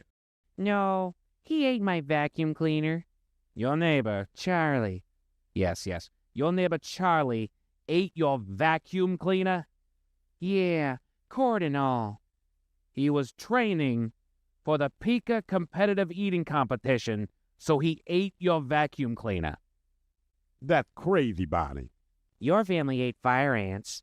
That's true, but not on purpose. Whatever the case, let's just celebrate the return of another Metropolitan Festival. We'll be back next hour with celebrity birthdays. Oh, nice job, Warren. Oh, it's such a beauty. Tonight, the TSA is... Oh, nice job, Warren. Tonight, the TSA is... Oh, nice job, Warren. Oh, it's such a beauty. Doesn't look too injured. I know what's coming. We got the cutout. All right. All right. That's good.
99.9 KISW. We return to the men's room with Miles and Thrill. 10 biggest Halloween songs in history coming up as we'll sit and spin. But first, time for a few emails to the men's room at KISW.com. You've got mail. You've got mail. Couple from our questions today about jobs, guys. Yes, that is correct. I've had at least 68. Damn. Best job, pizza delivery, as either while in college, as a second full-time job after I graduated, or as a part-time job later. I've got 23 years in the Army, retiring soon. I did a year for the railroad, but hated the hours. I'm working on the railroad. Worst job ever was industrial cleaning using a massive vacuum. Hardest work I've ever done for the least amount of pay. I've had up to 4 jobs at a time. From Brian at JBLM. Guys, I've had well over 20 plus in my life. Joys of not knowing what the hell you want to do when you're young. Worst job working landscaping back in 06. Long hours, physically exhausting, made $11 an hour. Boss was a jackass. I couldn't stand him. On the bright side, on the trucks, we listen to KISW. So I got introduced to you guys. Also, my boss turned off the radio, hated Ricker. So he became my favorite just because it pissed him off. I would work in Broski and championshipism and Word and do as many talks as I could with him. Now that's funny. Purdue. Most fun job was getting made good money to play Mario Kart in the mall. I think those are the first words Rick ever said to me, and I'm not even kidding. Our boss is introducing us to everybody. I'm like, hey, man, I remember he shakes my hand and that was it. Yeah, he didn't say anything else. We Mike just to be jackasses. We made Ted and Ben go in and do the crossovers because we couldn't understand what the hell he was saying. I couldn't do it. Like you guys do it. Seriously, I went to the boss and said, I'm not doing So they had to go there and just try to figure out what the hell he was talking about on a daily basis. Every day. Yeah. Every day.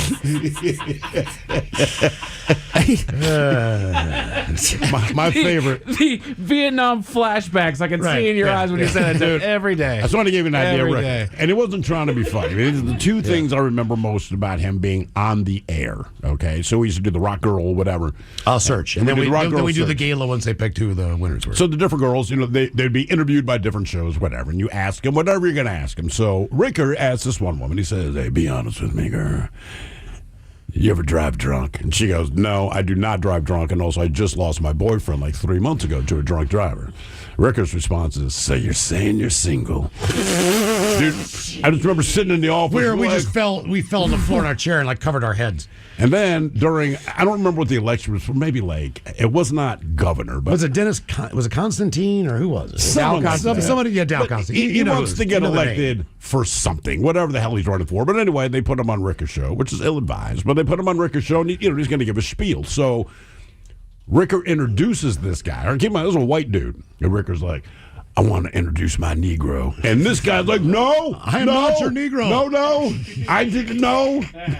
I do not get I'm running for governor. Yeah, there was plenty of those crosstalks where he would say something and I would just go, I'm out. I'm not. No comment. Right, because I'm like, I'm going to get in trouble if I respond to this. And don't get me wrong, I love Ricker. He was a friend. I love the guy, yeah. We used to hang out, right? But yeah, there was a couple times I was just like, damn, man. I don't know. Yeah, thanks, guys. Forgot about that. Yeah. Best job is my current job. I work for Ace Cider. Okay, one more. Stopped counting at 40 jobs. Roadie for the B-52s, which couldn't have been more entertaining and never failed to get me laid. Well, I've had a lot of awful jobs. Get laid, baby. Yeah.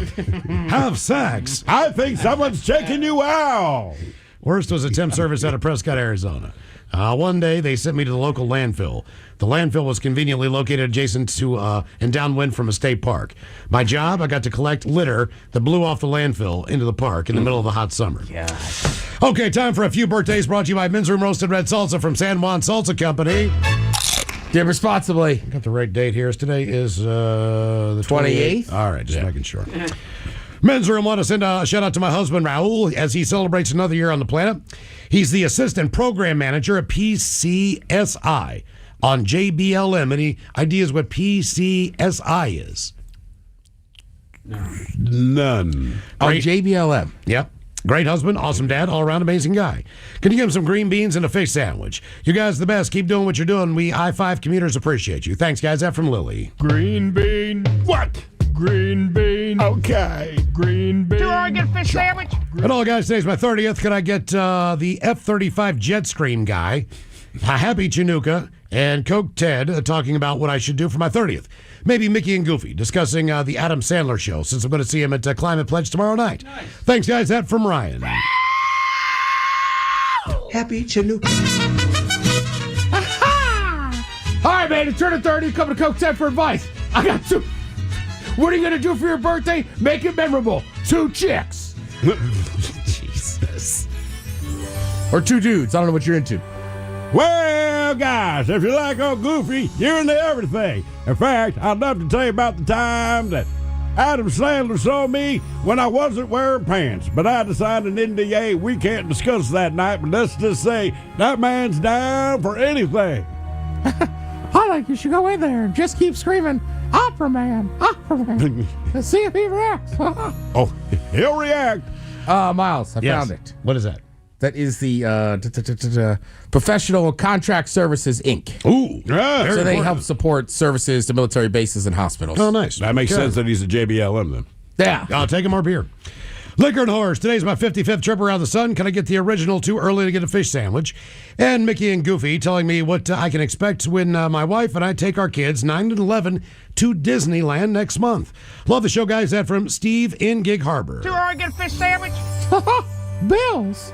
I said, well, guys, you can expect to go broke and buy a lot of plastic stuff that's going to break. But while you're losing all your money for the kids, keep in mind, don't keep you distracted by crying about the long lines. And don't forget, you can't buy a lifesaver anywhere else. You got to buy it at the park. It's more special that way, Dad. Yeah, boy. It's tough being Mick when you got a cold. Mm-hmm. Hey, Mick fights through it, man. Yeah, but Coke Ted sounded great. All right, guys, here you go. Happy, happy, happy birthday. Happy, happy, happy birthday. Happy, happy, happy birthday to you, to you, to you. Ya's a Dirty Germans brought to you by Men's Room Original Sausage. Available through Uli's world famous sausage, mensroomlive.com, and other fine retailers. Mmm, Schweinefleisch. Yes, friends, it's time once again for...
From coast to coast and around the world.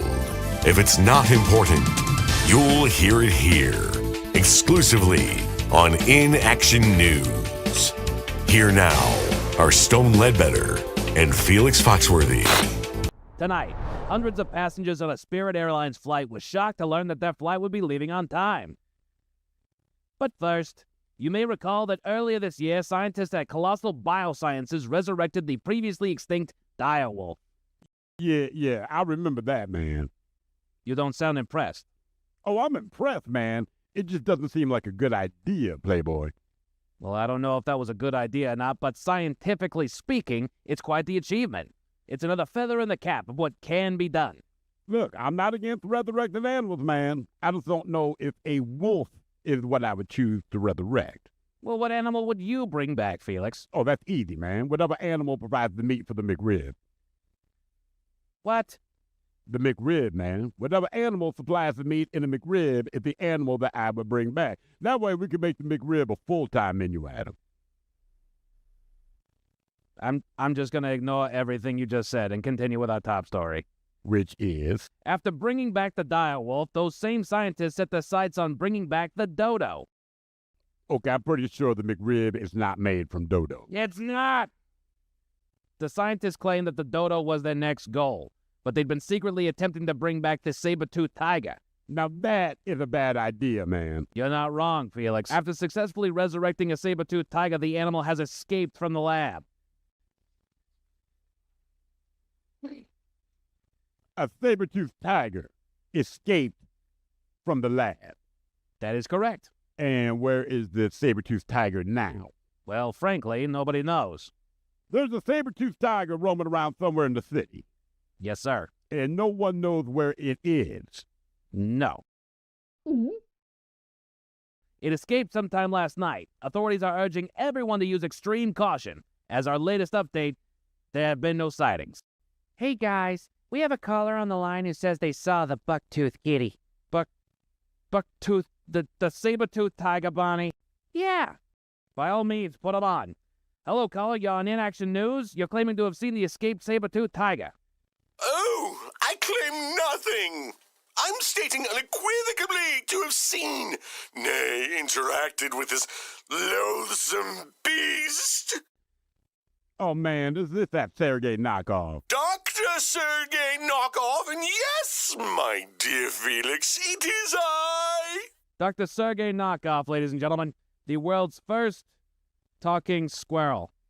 First and only talking squirrel Stone, and as best as I can tell, lone witness to the dreaded saber-tooth.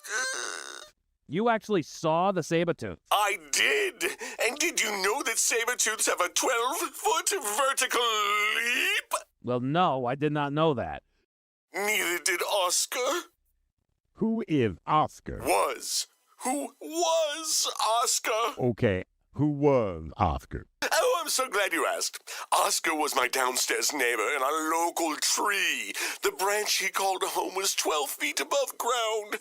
Without being too graphic, that is how we found out that the saber-tooths can jump 12 feet off the ground, and that's why Oscar is referred to in the past tense. Your friend Oscar was eaten by the saber-tooth? Oscar and I weren't friends, per se, but we had an amicable relationship, to be sure. But he was eaten by a saber-tooth. In one terrifying gulp. You're certain it was the saber-toothed tiger? One doesn't need a PhD in paleozoology to recognize a saber-toothed tiger. However, being that they've been extinct for 10,000 years, coupled with us having no knowledge that one had escaped from a lab, we had difficulty believing our own eyes, Oscar and I. In fact, Oscar's last words were, "Boy, if I didn't know any better, I'd say that looks like a saber-toothed tiger." Those were his last words? Well, technically, his last words were, "Ah! Ah!" But I'm not certain that those could be defined as words. And where in the city did this happen, Doctor? Actually, that's my next call. I assume that the proper authorities want to know. But first, I wanted to share my harrowing tale with your viewers. Well, we certainly appreciate that, Doctor. Of course. I wish I could have called under less terrifying circumstances. But who can predict when an extinct carnivore will escape a lab and go on a killing spree? Not this squirrel! Au revoir! Once again, that was Dr. Sergei Knockoff, the world's first and only talking squirrel. That was an awful story. His friend Oscar being eaten by a buck-toothed kitty. Therein lies the dangers of that kind of research. My dad was always against that kind of research. Really? Yeah. He used to always say that science has no business trying to resurrect dead things, especially when a pet cemetery will do. A pet cemetery, like the movie Pet Sematary. And the book Pet Sematary. Your father had a pet cemetery. My father didn't have a pet cemetery, but he had access to a pet cemetery, and he'd use it from time to time if he needed it. Why would your father need a pet cemetery? Usually to cover up an honest mistake. Like one time, my dad had accidentally backed over the neighbor's dog in our driveway. That's terrible, Bonnie. It really was. But instead of telling our neighbor, my father and I buried it in the pet cemetery. Our neighbor just thought his dog ran away, but later that night, when his dog came back home, our neighbor was so happy. So I guess all's well that ends well. Oh, no, it didn't end well. Well, how did it end? Do you remember the movie? Of course. It ended worse than that, I think. You think it did? I can only assume. My father packed up the whole family and we moved, because things were getting really bad and really weird. Because of the beagle that your father took to the pet cemetery. That and my sister's hamster that died. The last thing I remember is a blood-covered beagle chasing our car down the road. What about your sister's hamster? It started speaking in Latin and staring at everyone a lot. Then he died. But we kept him dead that time. I hadn't thought about that stuff in a long time.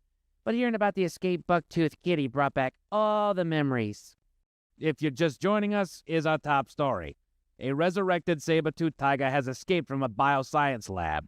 It escaped last night and remains at large. So far, it has claimed one victim. It was a squirrel, man.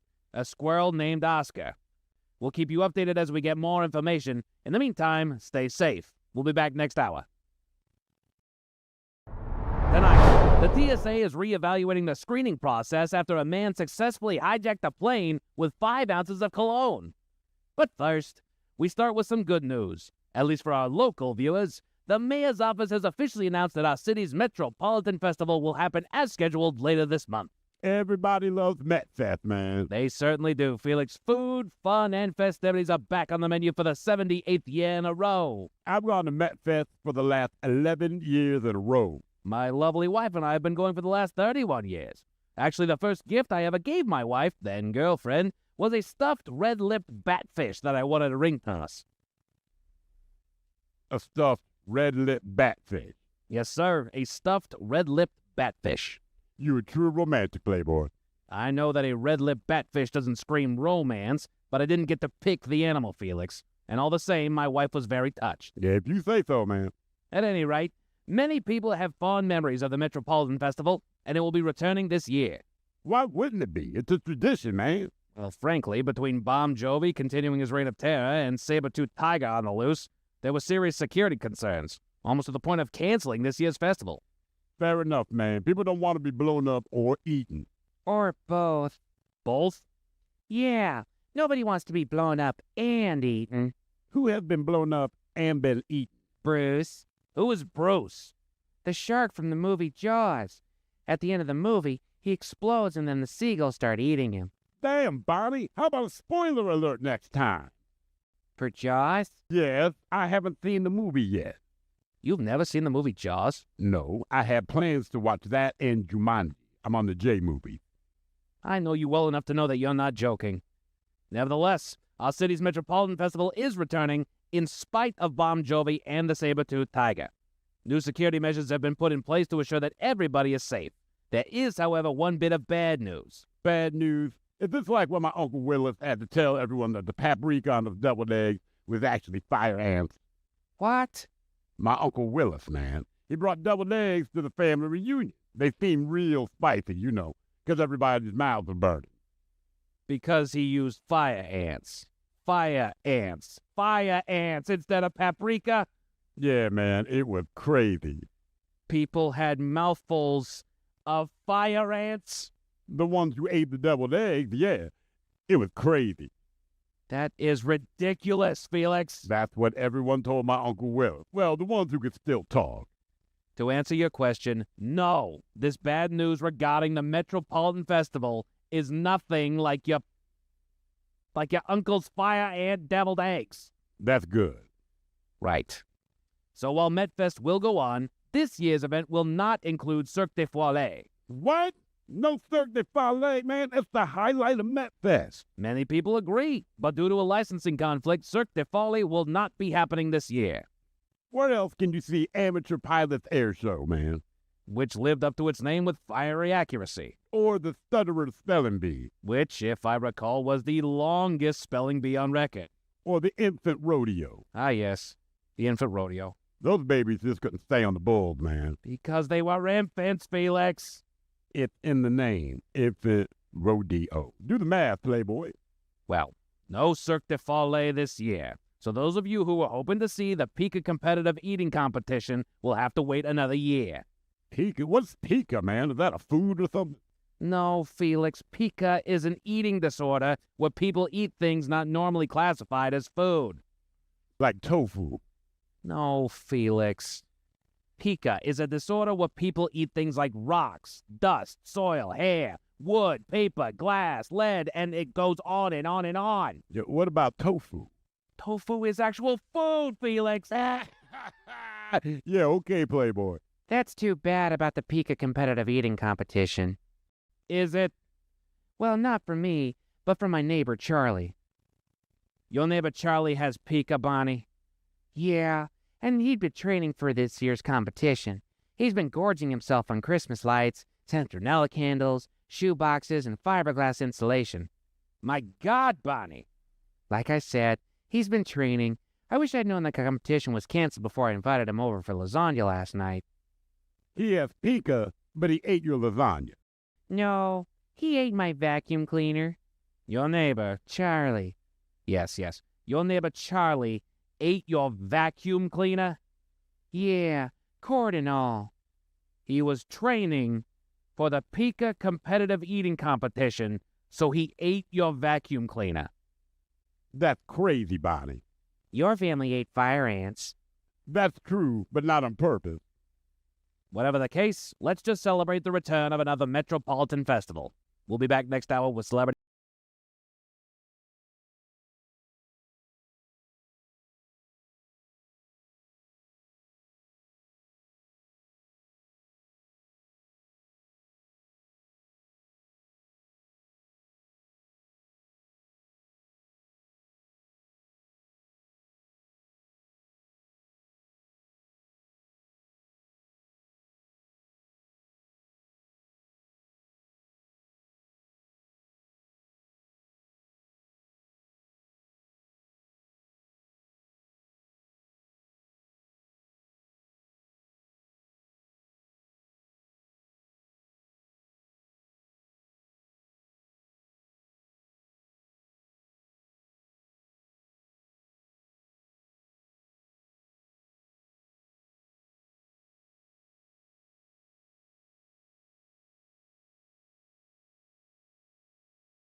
KSW. The Men's Room returns with Miles and Thrill. All right, cut up here until 5:08. We'll drink and toast with the shot of the day. And we do have your headlines all the way at 5:50. But first, quick check-in with Mike Hogg and some of the stories and headlines he is not working on. Well, thank you, Miles. A new survey found that weight loss drugs are bringing down the country's obesity rate. Yeah. That's what they do. Right. Yeah. It's kind of, that I hope it would. Yeah, that's kind of the thing. So right? once we take care of this problem, let's address the next problem and then fix That'll it come up there. It'll probably be something related to Ozempic. Ooh, turns out you shouldn't have been doing Ozempic. Well, Ted had made a comment from that he had heard earlier that's like, you know what, at least the weight is being lost. We're not going to knock people for losing the weight when they need to lose the weight. So the next step is finding why we got there in the first place and then changing things around. But at least we're getting of our the weight delicious down. food. Correct. At least we're getting it down. Yeah. Well, again, and I get it, right? I struggle with my weight all the time. But you look at obese people, it's like, well, just don't eat as much, work out. But you never tell it, like, people that are bulimic or have other technically eating disorders, it's like, oh, yeah, you got a real problem. Right. So some people, like Oprah said it best. She goes, I don't know. I just somehow, the switch to stop eating as much happened. Yeah. With the drug. So, yeah. It'll lower medical costs. If it works. Yes. If it works. Right. Look, we know, Miles and I and Thrill, we used to work with a guy who had his stomach thing, but he ate his way through it. So it didn't work. Right. He did Some people, it's not going to work. It worked. He did not work. Yeah. Right? Like, man, you got the lap band, you look better, and they tell you don't go back to your normal ways of eating food. And he's like, F it, I lost the weight. And things went wrong. Yeah, I mean, my cousin Carly struggled for years, and then she just went down to Mexico, got the surgery, did the exact things they said for a year, and she's been great. And now she does, mini sprint triathlons and everything. There we go. See, I wouldn't do all that. Just knowing me. Yeah. I'd be like, I lost the weight and I do nothing now. Rapid tooth loss has been linked to a higher risk of death in older people. Rapid tooth loss? Well, if you're rapidly losing your teeth, is there anything healthy about that? I know. That's kind of where I'm at. Has that ever been a positive sign in the world of the medical profession? Like, no. Man, he's losing a lot of teeth. He is living well. Rapid hair loss found to be in connection with a higher risk of death. Like, yeah, it's because they're being irradiated. Right. What do you know? They're going downhill fast. Experts are warning that our eyes might not be able to process beyond 4K HD TVs. Okay. I understand what they're saying, though. Eventually, the resolution gets to the point to where it's just it's negligible to our eyes. Reality. Right. Well, yeah, to a degree, yeah. I mean, so then at that point, we should all save money on TVs. We have the 8K, but it doesn't register in my brain. And that's kind of what the point of that story was, is like, don't listen to we got the 10K, like, it doesn't matter. Right. But I get it. People still buy it. Oh, they'll buy it. Yes. And look, I'm guilty. If Miles bought one and he goes, you guys got to come over and see it. Yep, Can you tell the difference? I'd go, oh, you're right, dude. It looks so much better. It's bigger. I can see his mouthpiece. Well, and we're going to start seeing them just add different styles, if you will, different features and different ways that they present the picture to where it will trick your brain into thinking that it's a better resolution. I will say the streaming services, when they do their thing, it looks better. Okay. So when Netflix does Thursday Night Football, the picture looks better. It does look cleaner. I don't, whatever that technology is, it just is a better picture. Yeah. I'll give you that. But I think that's the camera, not the TV. Yeah, whatever it is. Have you watched the Amazon Thursday night game where you can watch it? Oh, that's what it is. Where it's like Madden? Yes. That's pretty neat. Oh, it kind of it lines up all the guys and it'll have the arrows as they're running them, as their routes and stuff. Yeah. Okay. So either if you're a football junkie or you're trying to teach somebody about the game, it's pretty cool. It's a really neat feature. It is. Okay. Yeah. And it's on the same one. Honestly, as you're watching football, I think you right from there, you can just click on it and it'll be like, do you want to watch it in Amazon Prime View or something like that, whatever it is. I mean, look, my kid got into football as a direct result of playing Madden. Yes. He knew that I liked football, and on Sundays he'd hear me screaming and yelling and all that. Started playing Madden about 2 years later. He is so dialed in with all things football now. I'm like, all right. Right, and he probably knows more about those rosters than any of us do. He absolutely. That's why when the draft was coming up, he had a lot to say, because that's why I feel like people that play Madden, half of the time you're playing the game. Yeah. The other half of the time you're just setting up a team. Yeah. And that's as fun to them as it is to play. So I never got into that part. Dude, there's not a detail about a player that is currently in the NFL that he does not know. Yep. The problem is he thinks that I also know. That came along as I was playing video games and was still really hot into video games, especially Madden and whatnot, but I could not get into construct your own team. Dude, I'm not good at he'll this. have me sit with him for 45 minutes. All right, this guy, he's got to click through. The funny thing about all this is I'm so cool to see this video game transfer his interest to the actual sport.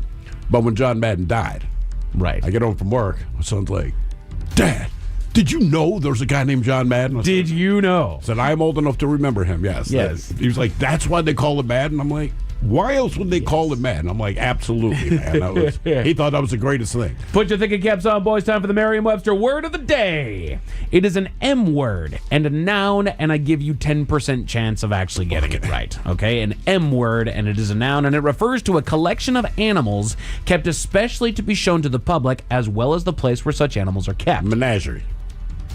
By God, Steve, All you right. got it. Nice word. Way to hit the 10%. Menage a trois. Yes.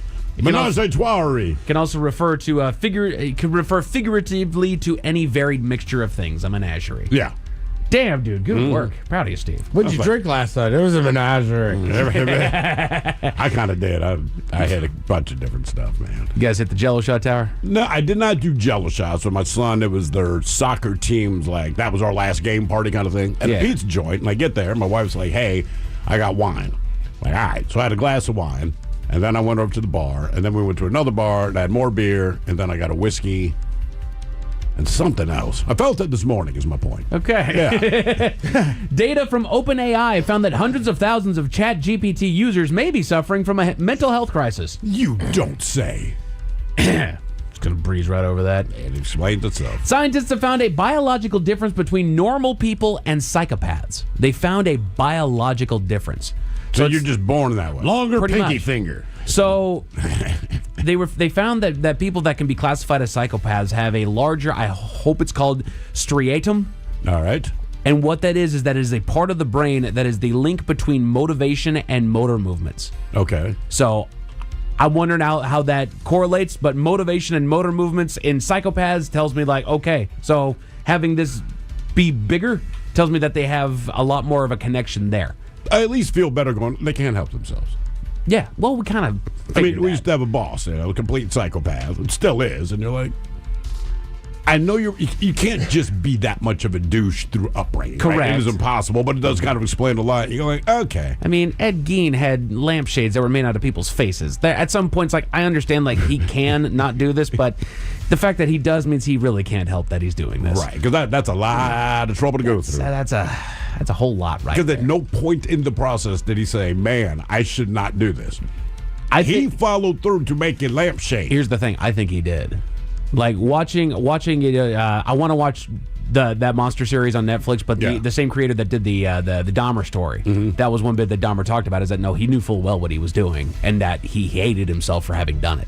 Yeah, my wife just watched something, not the one you watch, Miles, because I even asked her. It was something about Jeffrey, because she's just like, Jesus Christ, Jeffrey Dahmer was crazy. I said, what was your tip-off? Yeah. When I heard what he was arrested for, I pieced that together. Don't watch that Neighbor show on Netflix. Yeah, I know. It's That's on crushing. there. It's crushing. Yeah. I keep seeing people posting about it. I'm good. A new psychological study found that embracing silence in your relationship is actually a good thing. You hear that, wife? In fact, it's one of those surprising things that just all of a sudden it's good for you. The Men's Room Top 10. The Men's Room Top 10. So this comes from verywellmind.com, and it's surprising ways to make your relationship even better. So obviously we know the things that are actually good for it, but stop drinking. The first thing my wife would say, like, how about that? Get out of one. So they do start with saying spending time apart. It sounds counterintuitive as a way to improve your relationship, but take a break from your partner. Everybody needs their own space and quality time outside of a relationship. Dating and marriage counselors remind us that you deserve that breathing room. And sometimes, distance makes the heart grow fonder. I don't think it's saying, hey, one of you fly to Florida, the other one flies to Mexico, that kind of a thing. But it's, you don't need to spend every waking moment that you're not at work together. Correct. There is that third place. There is that life that is yours individually that you do want to share with your partner, but I'll tell you about it later. Right. I mean, honestly, that's it. That's a great way to put it. I will tell you about the good time I had later. Yeah. And I don't think, I don't have to be into everything you're into. You don't have to be into everything I'm into. That's right. Not at all. That's right. Go to sleep at the same time. Emphasis on the same time. They're not necessarily in the same bed. Perhaps you've already read that the most American adults are not getting the 7 to 8 hours per night of healthy sleep that they need, but did you know that going to bed at different times negatively impacts you and your partner?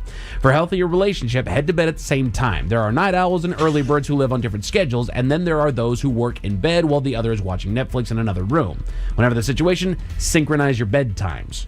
According to Chris Brantner, a certified sleep science coach, 75% of couples don't go to bed together, which has negative effects. Those with mismatched sleep patterns report more conflict, less conversation, and have less sex than those who go to bed together. That's one of the things I miss about being married.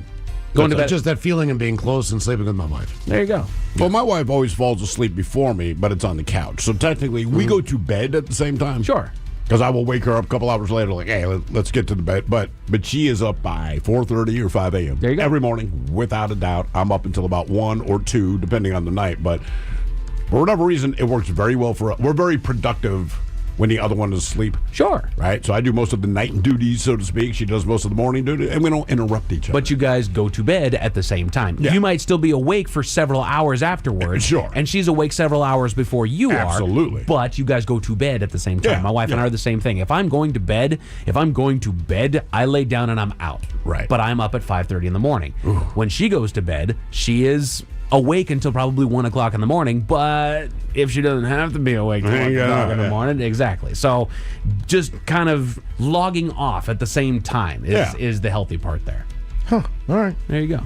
Be vulnerable, which we all hear about, right? Sometimes you have to dig deep to be vulnerable. Couples may find it surprising, but if each one becomes curious about one's own blind spots, discovers them, and then is courageous enough to share that vulnerability, it can help create deeper intimacy. Let's see. A blind spot doesn't necessarily mean a fault or a weakness, but rather a deeply held belief about oneself or about how a relationship is supposed to work or how love is expressed. The belief is so deep that we don't even realize that we have it, hence the term blind spot. Yeah, but I think that should be the person you talk to.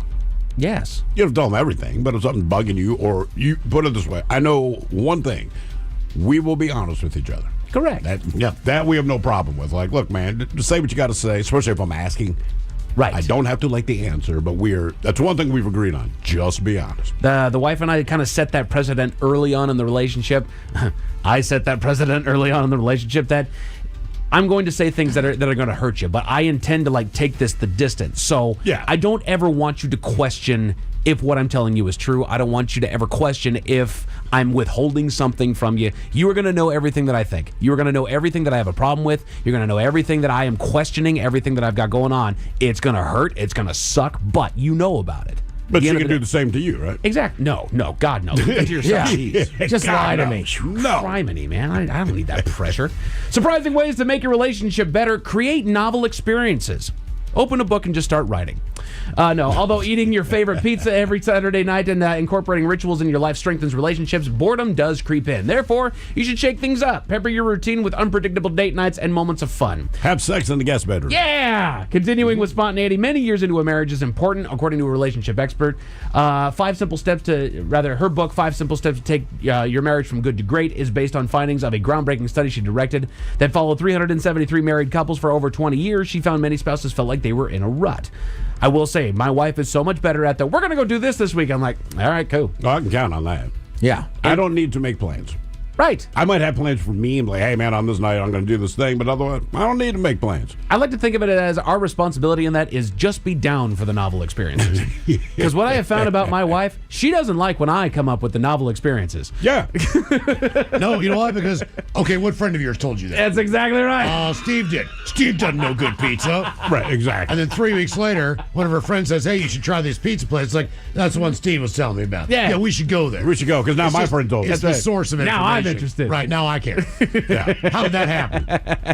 It's like giving directions. Yeah. And you sure, look, man, I'm telling you, this is the way to go.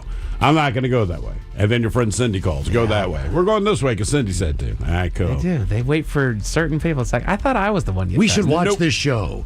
Who told you that, Miles? Was it Steve? Maybe. I'm not watching that. Again, 2 weeks later. See, she never tries to figure out who told me. She just wonders why in the hell why would you watch that? Looked kind of interesting. Yeah, those interest me. Those are a friend of mine that would tell me he's a foodie. Okay.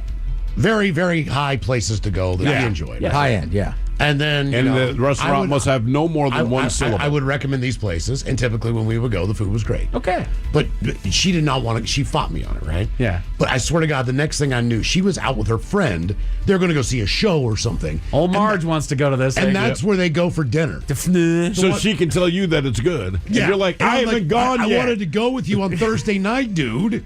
But you said no because Steve said it was good. I'm using you as this example. That's right. Yeah. Or I'm not, maybe. Steve doesn't know good food. Yeah, that's what I'm saying. It's like, Jesus F Christ. Steve. Oh, man. I'll give Thrill enough credit, but sometimes I'll ask about something, he'll go, it's good. Now, you won't like it, but it's a good restaurant. Yeah, just know your audience. It's like asking someone about a movie, like certain people. TV It's not show. that I don't trust their opinion, but they know what I like. I know what they like. Correct. So, like, if it's a horror movie, I'm going to go to Mike. I'm not going to go to you, because you'll be like, it was scary. Right. I watched a handful of movies over the weekend. I wouldn't recommend one of them to Ted. I liked them. And if it's a day off, don't listen to me because it's just going to be a war movie. Yeah. That's right. That's right. What happened to your rom-com on planes, Ted? Days, Ted?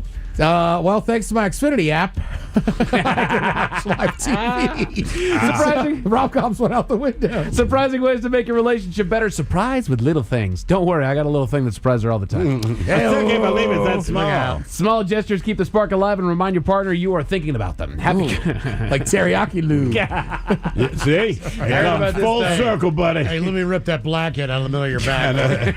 It's huge. I know you can't see it. It's called F-sauce. Yeah. Surprise! I brought in another check. It's little things. I'm thinking of you. Surprise!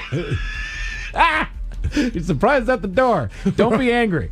Happy couples are kind to each other. Giving or volunteering to help out is a plus. In fact, acts of kindness are powerful, and those that are unplanned tend to fuel overall well-being. Well, yeah. Yeah, man. Come on. Of course. I like this one. Fight better. All right. Which it sounds funny. Use your jab. Right. I'm kidding. Keep the right see up. you coming, didn't you? Keep the right up. Keep your hands up. Keep your hands up. No, they actually Kidney shot. Uh-huh. They give you a couple deals here. Soften the startup, edit what you say, and offer repair attempts.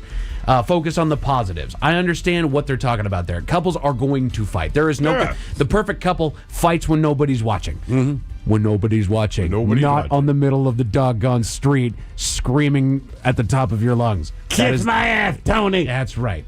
And that's the whole thing, you know. And when my wife and I bicker, we actually have a very harsh agreement. Like, we never take it to the F you. We never take it to the, well, you got a little, nah. Right. You know, we never take it to that level unless we're being facetious. Do you beat her to the punch? I know I have a small penis. Oh, I beat her to death. You saw her. 2 black eyes when she came in here. Busted up damn nose. That's true. That's true. No, but that's as long as it's constructive. We are fighting because I frustrated you or vice versa. Yeah. Keep it constructive. Keep it to where I need to be corrected or you need to soften up. One of the two things. Or vice versa. Same thing. Yeah, we just got to stop fighting. Right? If you know you're going to disagree, it's just like, even if we reach a conclusion of this doesn't matter. If the answer is no, we're like, all right, let's move on, man. Then I'll leave you with this last surprising way to make your relationship better. A throuple. Share a loving story. Very close. Oh, man, I picked up this hooker on Aurora. I swear I'm in love. And, I learned this kissing technique I want to try.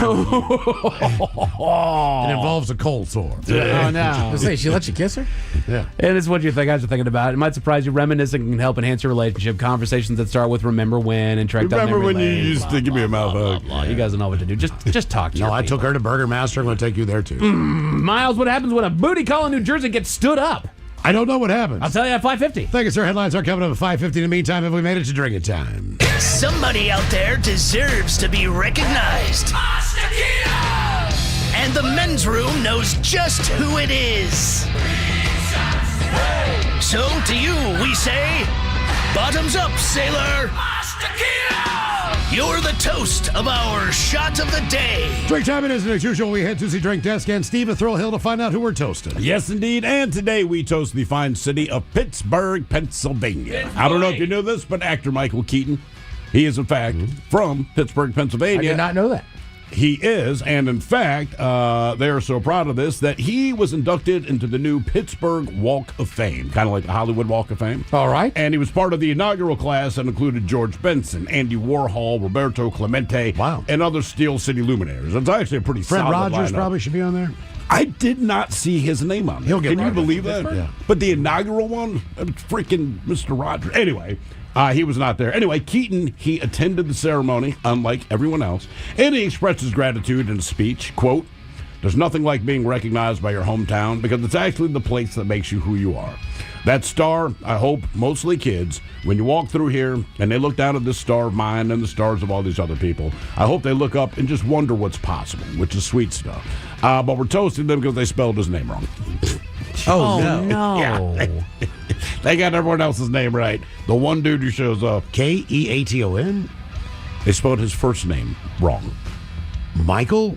Uh-huh. They got the A E-A-L? and the E. Did they go E-A-L? They flipped them Everybody around. does that. It's like it's the same for everybody. I don't know how. Anyway, they were very apologetic. Keaton's just like, "Hey man, as happens." But they're gonna. I got Pittsburgh education too, there, Yins. Do Yins want to be my neighbor? Won't you please? Just put Mr. Yins, Bob. come in and be my neighbor. So we pour this booze and we drink this booze because we think it's yummy. Yummy. So over the tongue and down the throat to party in our tummies. Down the hola bichola. All right, let's get a contestant on the line there for Profile This. 206-803-ROCK. Profile This is next. You guys know what happens when someone gets hit and injured on the road? Their life gets put on hold. They have no idea.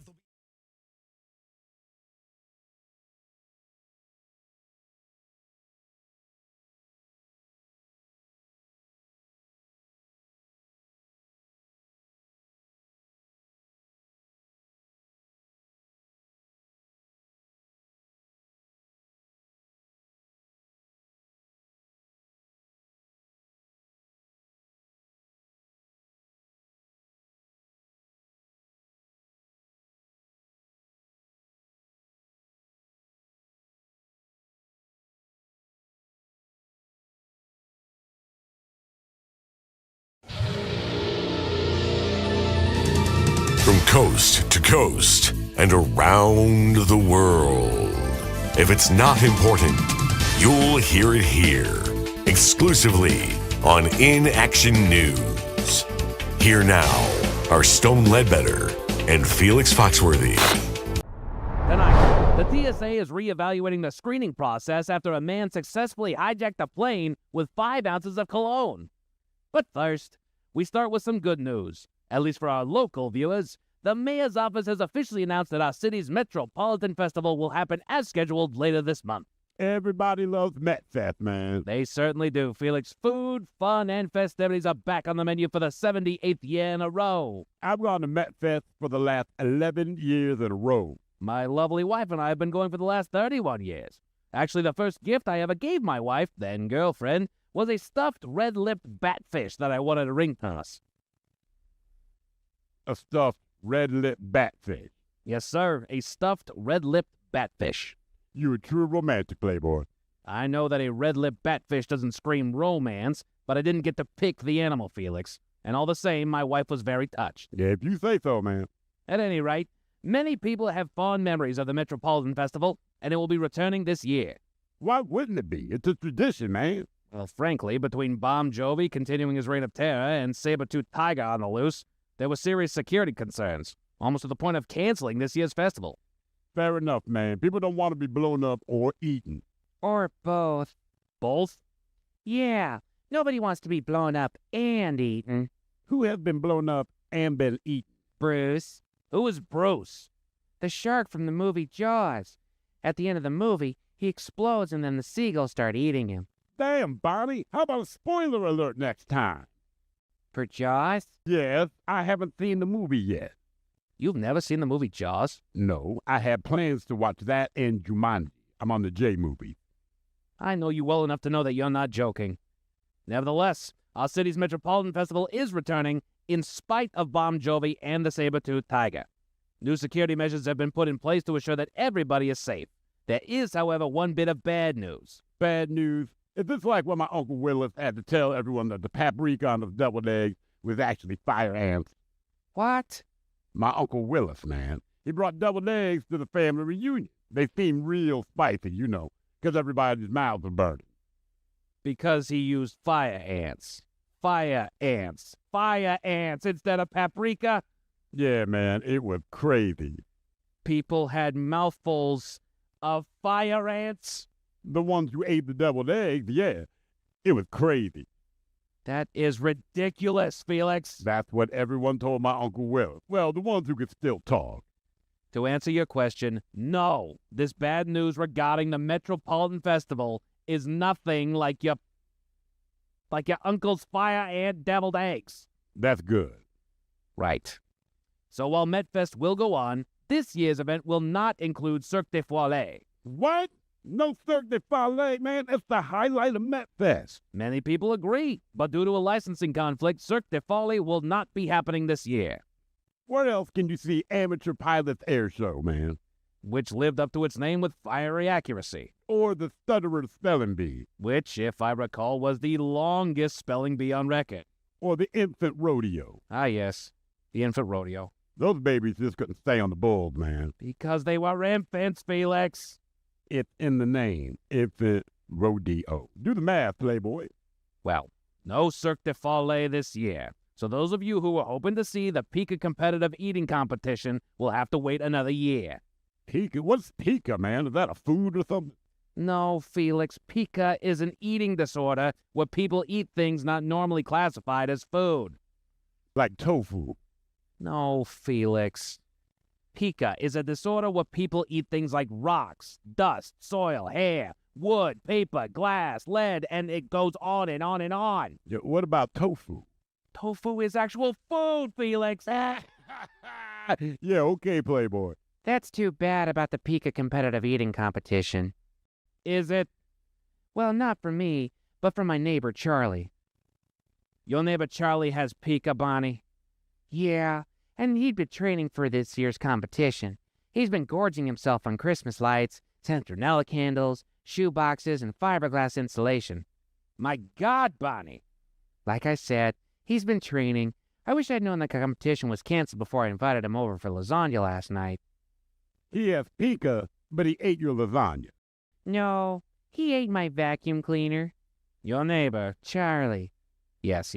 Your neighbor Charlie ate your vacuum cleaner? Yeah, cord and all. He was training for the Pika competitive eating competition, so he ate your vacuum cleaner. That's crazy, Bonnie. Your family ate fire ants. That's true, but not on purpose. Whatever the case, let's just celebrate the return of another Metropolitan Festival. We'll be back next hour with celebrity birthdays.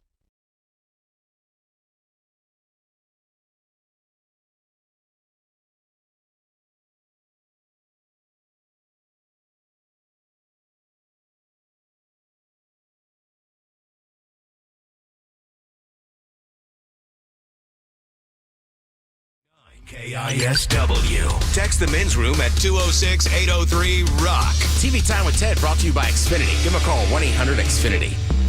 The men's room presents Profile This. And Stephen Thrill Hill, could you please tell everyone how Profile This is played? Oh, sure can, Miles. It's a simple game where we share with you a real-life news story. Something that happened right here on planet Earth.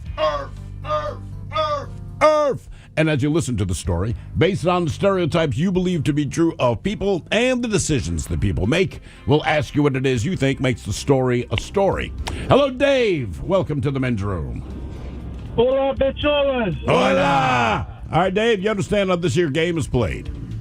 Yes, I do. Fantastic. You have your choice of one of three stories today. Today, we offer you the wonderful world of drugs. We have Hit Me With Your Best Shot, where you guess the unconventional object that someone chose to use as a weapon. And finally today, we have Animalize This, where you guess the animal responsible for causing the problem. Let's do some drugs. All right. We go to the fine state of Iowa, where a man has been charged after police say he ran naked up and down a hotel hallway while high and caused more than $25,000 in damages. 46-year-old Gary Stanley. He got high, stripped naked, before running around the second floor of the Courtyard by Marriott right there in Bettendorf, Iowa. Now, police say Stanley, he set off a fire alarm, forcing an evacuation, then sprayed 2 fire extinguishers throughout the floor. That's what caused the $25,000 in damage. An officer was injured while trying to place Stanley under arrest. Police said they later put Stanley in a full-body restraint because he was kicking the back windows of the squad car. And shockingly, drugs were found in Stanley's sock. Now, he's been charged with criminal mischief, disorderly conduct, and interference with an official act causing injury. He was naked running down the hallway, but he had his socks on? I don't know if he had his socks on or when they went to grab the rest of his... All right. I do not know. This Seems is like a weird move. If the giblets are out, that counts as naked, even if you're wearing socks. You know, that's a good point. If your giblets are out, you're naked. And again, he was charged with criminal mischief, disorderly conduct, and interference with official acts causing injury. And nowhere in here are they popping him on the drug charges. Okay, you do the math. Anyway, the question is, what drug was Stanley high on? Was it PCP?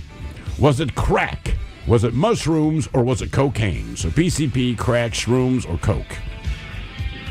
Well, I think Stanley was listening to some Slipknot on PCP and just had to run wild. That is very specific, yeah. Oh, Iowa. I got you. I'm going to go mushrooms, Dave. Yeah. I mean, he's naked, so it adds up to PCP. I'm with Miles, though. I think he's tripping on mushrooms. Okay, mushrooms. What was this guy on? PCP, crack, mushrooms, or coke? We'll find out next. That was a tease. You are listening to the Men's Room.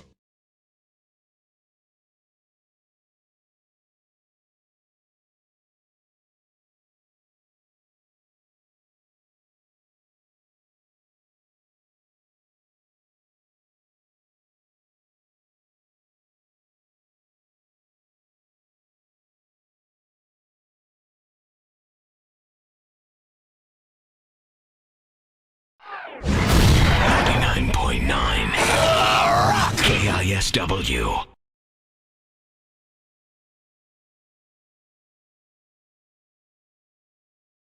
I'm a lone man in here. Will somebody give me some help? 206-421-ROCK, 800-783-ROCK. Wait, Ben's got the video camera. You got to show Ben your technique again. I'm not doing it like this. I get my hand like that. Wipe it up like that, man.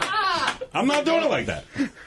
What? I don't want to drop it in my underwear, and I don't want to throw it from the back to the front. Will you promise me? I'm in a public bathroom. Will you promise Can I just dip them in there or something? Will I just get some credit if you're right? No, if I'm right on this? you cannot dip them in the jar of powder. No, I mean, like, put it in my hand and then just drop into it. So if you can get Gold Bond or baby powder or something, and before we get to emails, hopefully everybody will be nice and talked up in here. Ryan, are you willing to talk up your satchel? Oh, I'd love to. Okay. As a matter of fact, I'm looking forward to it. Ben, could we do this? I don't see why not. Now wait, am I going to go home to this chalky mess? I remember I was saying that. This is going to be the one night she's going to be like, take off your pants. Oh my God. Yeah, I don't know. You have a slightly darker complexion than the rest of us. You might wake up and think you had a bad dream. Like, oh my God. Do they make dark powder?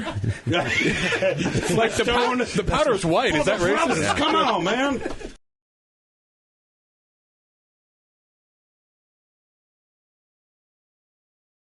Steve, you have never done this before, so what we're going to do is, before we read these emails, what would be the most painful thing for you to give up for 24 hours? For the first time ever, right here, Steve the Thrill Hill, you're going to take this Gold Bond medicated powder. It's been healing people since 1908. Triple action relief, cooling, absorbing, itching relief. I got all those problems, too, so that should be outstanding. So That's not the medicated one, though. This is just Gold Bond. Just Gold Bond. This is just Gold Bond body powder. Right, the yellow bottle. Use only as directed. That, again, as someone who has not done this before, I don't have a technique for how I'll show you how to do pull it. this off. No, because you threw yours starting at your butt, and I refuse to do that. So I wanted to do the dredge of the chicken, so to speak. No, you're not dredging the chicken. You get it everywhere, man. You can't put that stuff on the table. Put it on a plate and just drag the stuff through, man. No, I wouldn't do that. It makes sense to me. So instead, and I'm not going to pour drop it in your the hand. middle. Pour it in your hand. You know what I'm saying? Why wouldn't I just shoot it straight to the source? You don't want to do that. You want to take it and rub it around in there. You want to get it all over that's what there. I do. I shoot it straight to the source. I'm just going straight to the source. No, because you got to get it underneath there and everything. No, you can just pull out your pants and dump it in there. That's what I'm going to try. I said before I can do the shake and bake. You take like a Ziploc, drop just make sure it gets down there and shake it around. All right, okay, man, whatever you're going to do.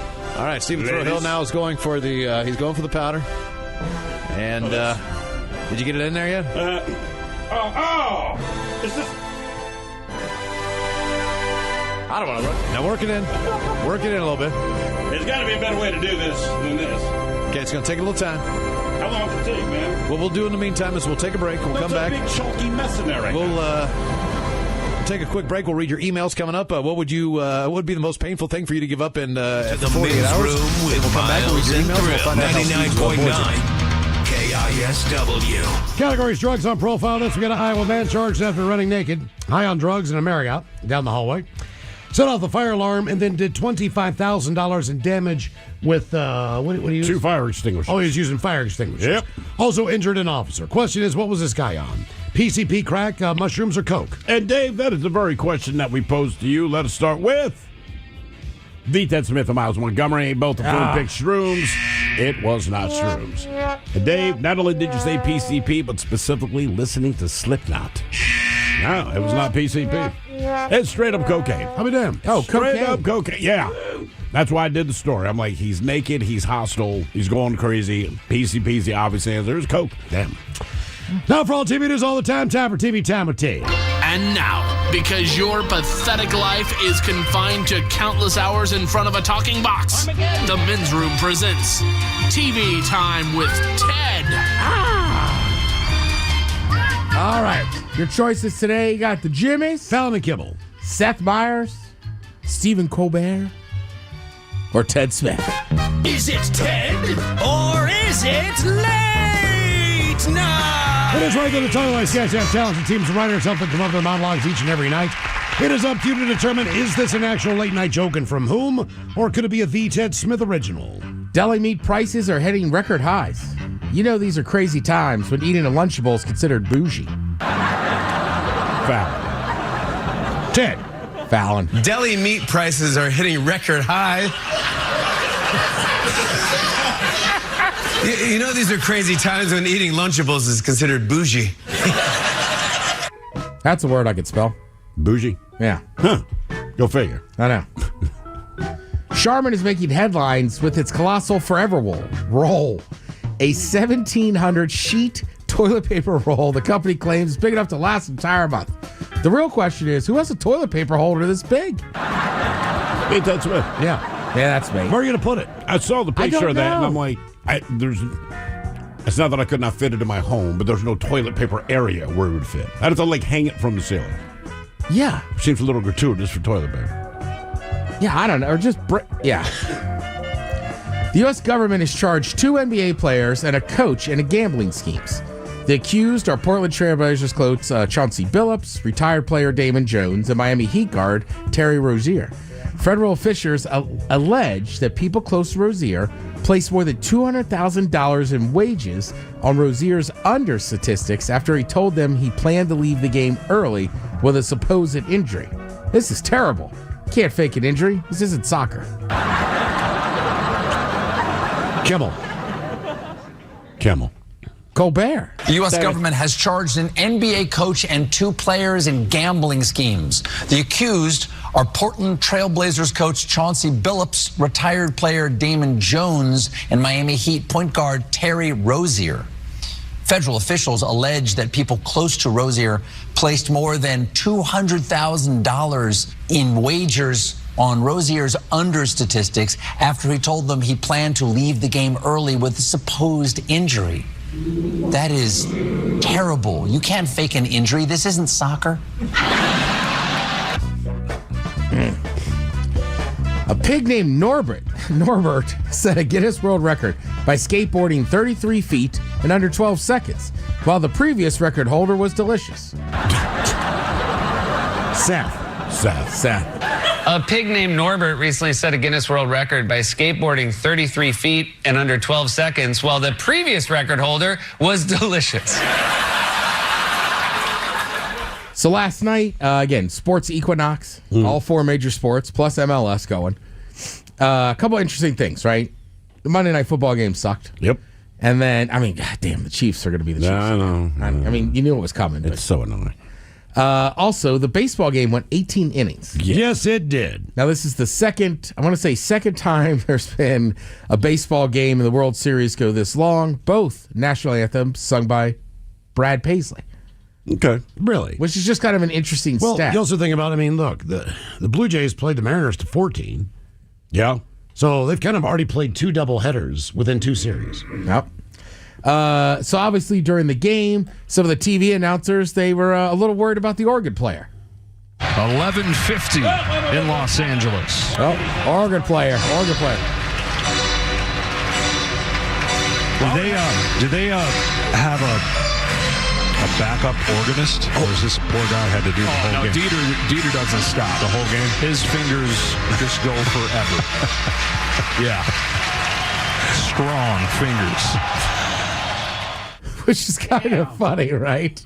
And then obviously the game did end right before midnight. So it's almost 3 a.m. in Toronto on the East Coast with Freddie Freeman with a walk-off. 11:50 in Los Angeles. Furman sends a fly ball to center field. Varsho's going back before the catch strikes midnight. Freddie Freeman has ended it. It's a repeat hero with the last word on a Game 3 classic. Yeah. Look, I'll be one of the first people to walk out of a game early. You're at the World Series. You can't. No. All right, so here's my thing. You can't. They kept cutting the celebrities, and I was like, what if Rob Lowe is just like, I got to get out of here? I got Justin Biebs. The Biebs. He was going to leave? Right. And you know what? Props to Bieber. He is Canadian. People were like, what's he doing in his Toronto jersey? He's like, he's Canadian. Yes. Because he's from Canada. Man. Yeah.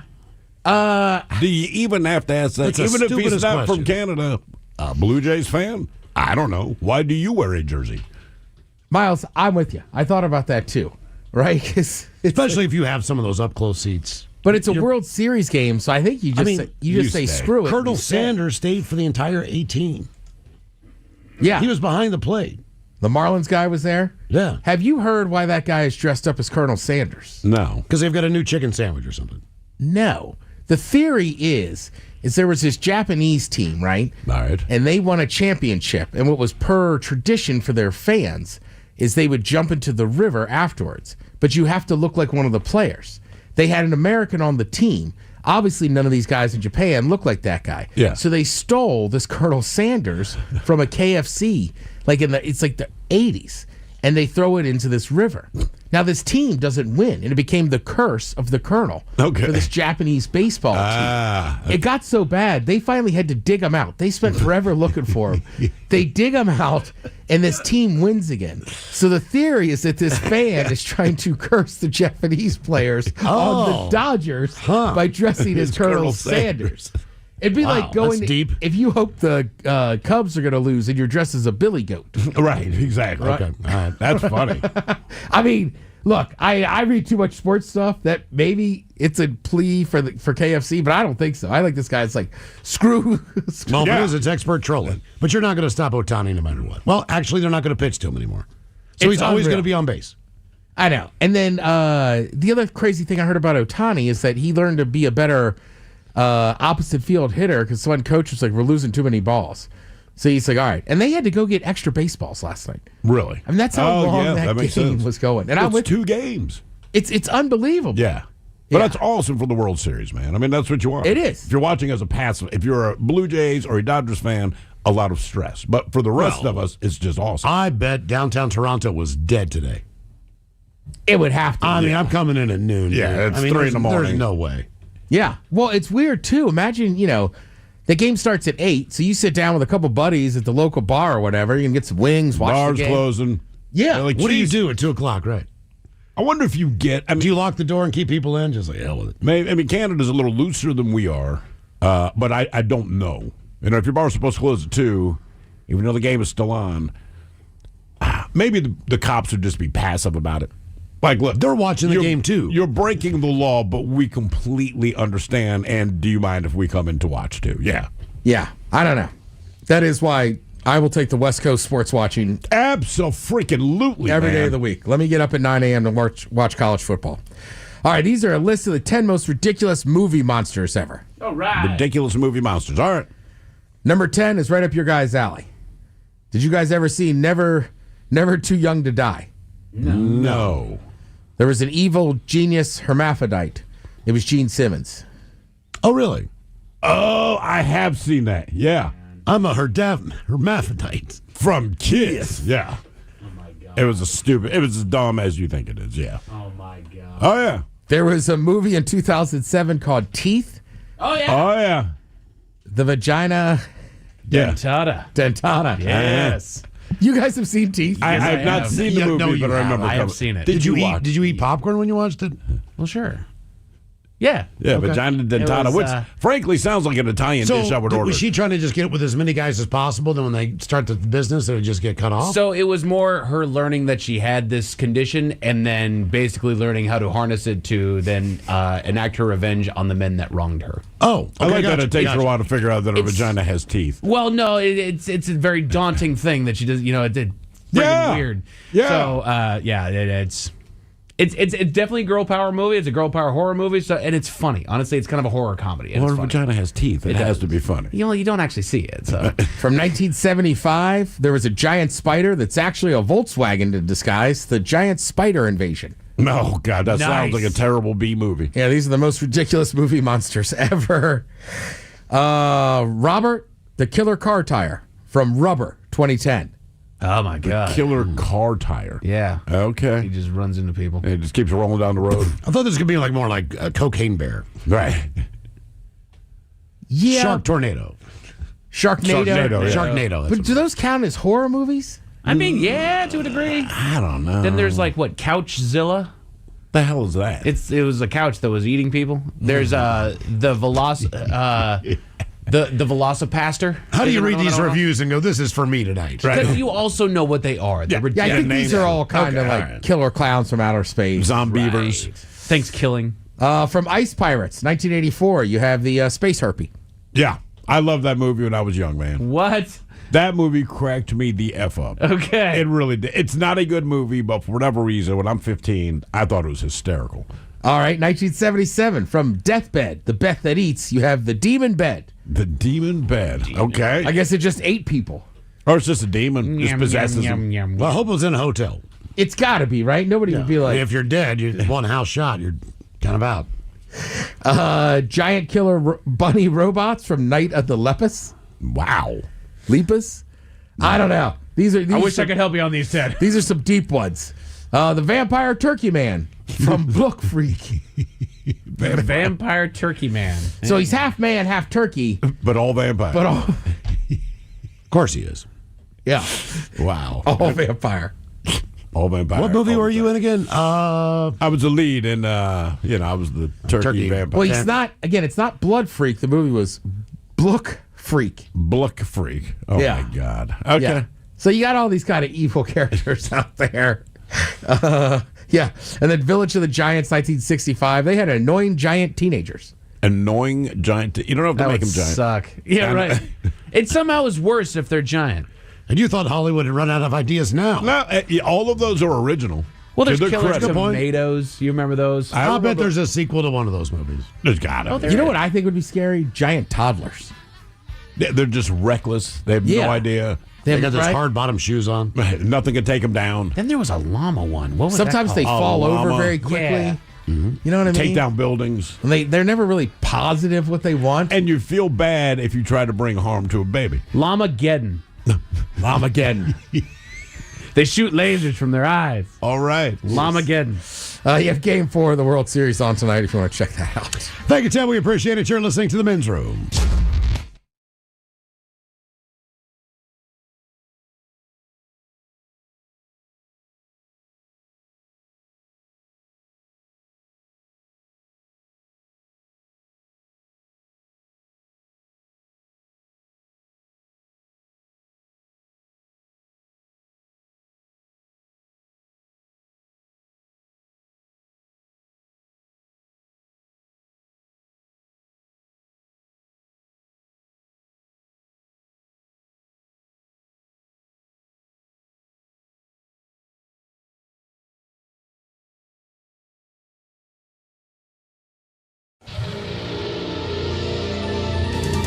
From coast to coast and around the world. If it's not important, you'll hear it here. Exclusively on In Action News. Here now are Stone Ledbetter and Felix Foxworthy. Tonight, hundreds of passengers on a Spirit Airlines flight were shocked to learn that their flight would be leaving on time. But first, you may recall that earlier this year, scientists at Colossal Biosciences resurrected the previously extinct direwolf. Yeah, I remember that, man. You don't sound impressed. Oh, I'm impressed, man. It just doesn't seem like a good idea, Playboy. Well, I don't know if that was a good idea or not, but scientifically speaking, it's quite the achievement. It's another feather in the cap of what can be done. Look, I'm not against resurrecting animals, man. I just don't know if a wolf is what I would choose to resurrect. Well, what animal would you bring back, Felix? Oh, that's easy, man. Whatever animal provides the meat for the McRib. What? The McRib, man. Whatever animal supplies the meat in the McRib is the animal that I would bring back. That way we can make the McRib a full-time menu item. I'm just going to ignore everything you just said and continue with our top story. Which is? After bringing back the dire wolf, those same scientists set their sights on bringing back the dodo. Okay, I'm pretty sure the McRib is not made from dodo. It's not!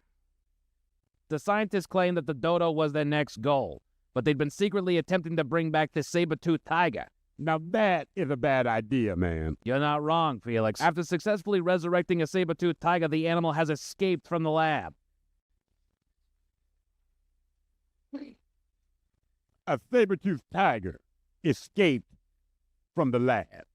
That is correct. And where is the saber-toothed tiger now? Well, frankly, nobody knows. There's a saber-toothed tiger roaming around somewhere in the city. Yes, sir. And no one knows where it is. No.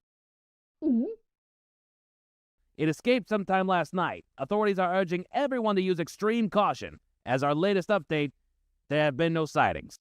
Hey, guys. We have a caller on the line who says they saw the buck-toothed kitty.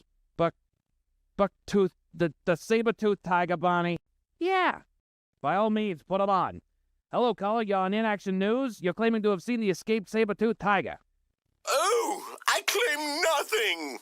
I'm stating unequivocally to have seen, nay, interacted with this loathsome beast.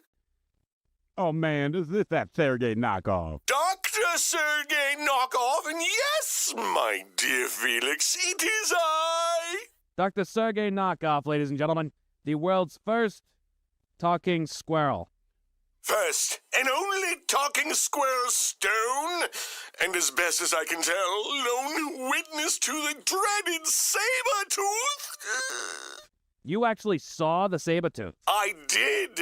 And did you know that saber-tooths have a 12-foot vertical leap? Well, no, I did not know that. Neither did Oscar. Who is Oscar? Who was Oscar? Okay, who was Oscar? Oh, I'm so glad you asked. Oscar was my downstairs neighbor in our local tree. The branch he called home was 12 feet above ground. Without being too graphic, that is how we found out that the saber-tooths can jump 12 feet off the ground, and that's why Oscar is referred to in the past tense. Your friend Oscar was eaten by the saber-tooth? Oscar and I weren't friends, per se, but we had an amicable relationship, to be sure. But he was eaten by a saber-tooth. In one terrifying gulp. You're certain it was the saber-toothed tiger? One doesn't need a PhD in paleozoology to recognize a saber-toothed tiger. However, being that they've been extinct for 10,000 years, coupled with us having no knowledge that one had escaped from a lab, we had difficulty believing our own eyes, Oscar and I. In fact, Oscar's last words were, "Boy, if I didn't know any better, I'd say that looks like a saber-toothed tiger." Those were his last words? Well, technically, his last words were, "Ah! Ah!" But I'm not certain that those could be defined as words. And where in the city did this happen, Doctor? Actually, that's my next call. I assume that the proper authorities want to know. But first, I wanted to share my harrowing tale with your viewers. Well, we certainly appreciate that, Doctor. Of course. I wish I could have called under less terrifying circumstances. But who can predict when an extinct carnivore will escape a lab and go on a killing spree? Not this squirrel! Au revoir! Once again, that was Dr. Sergei Knockoff, the world's first and only talking squirrel. That was an awful story. His friend Oscar being eaten by a buck-toothed kitty. Therein lies the dangers of that kind of research.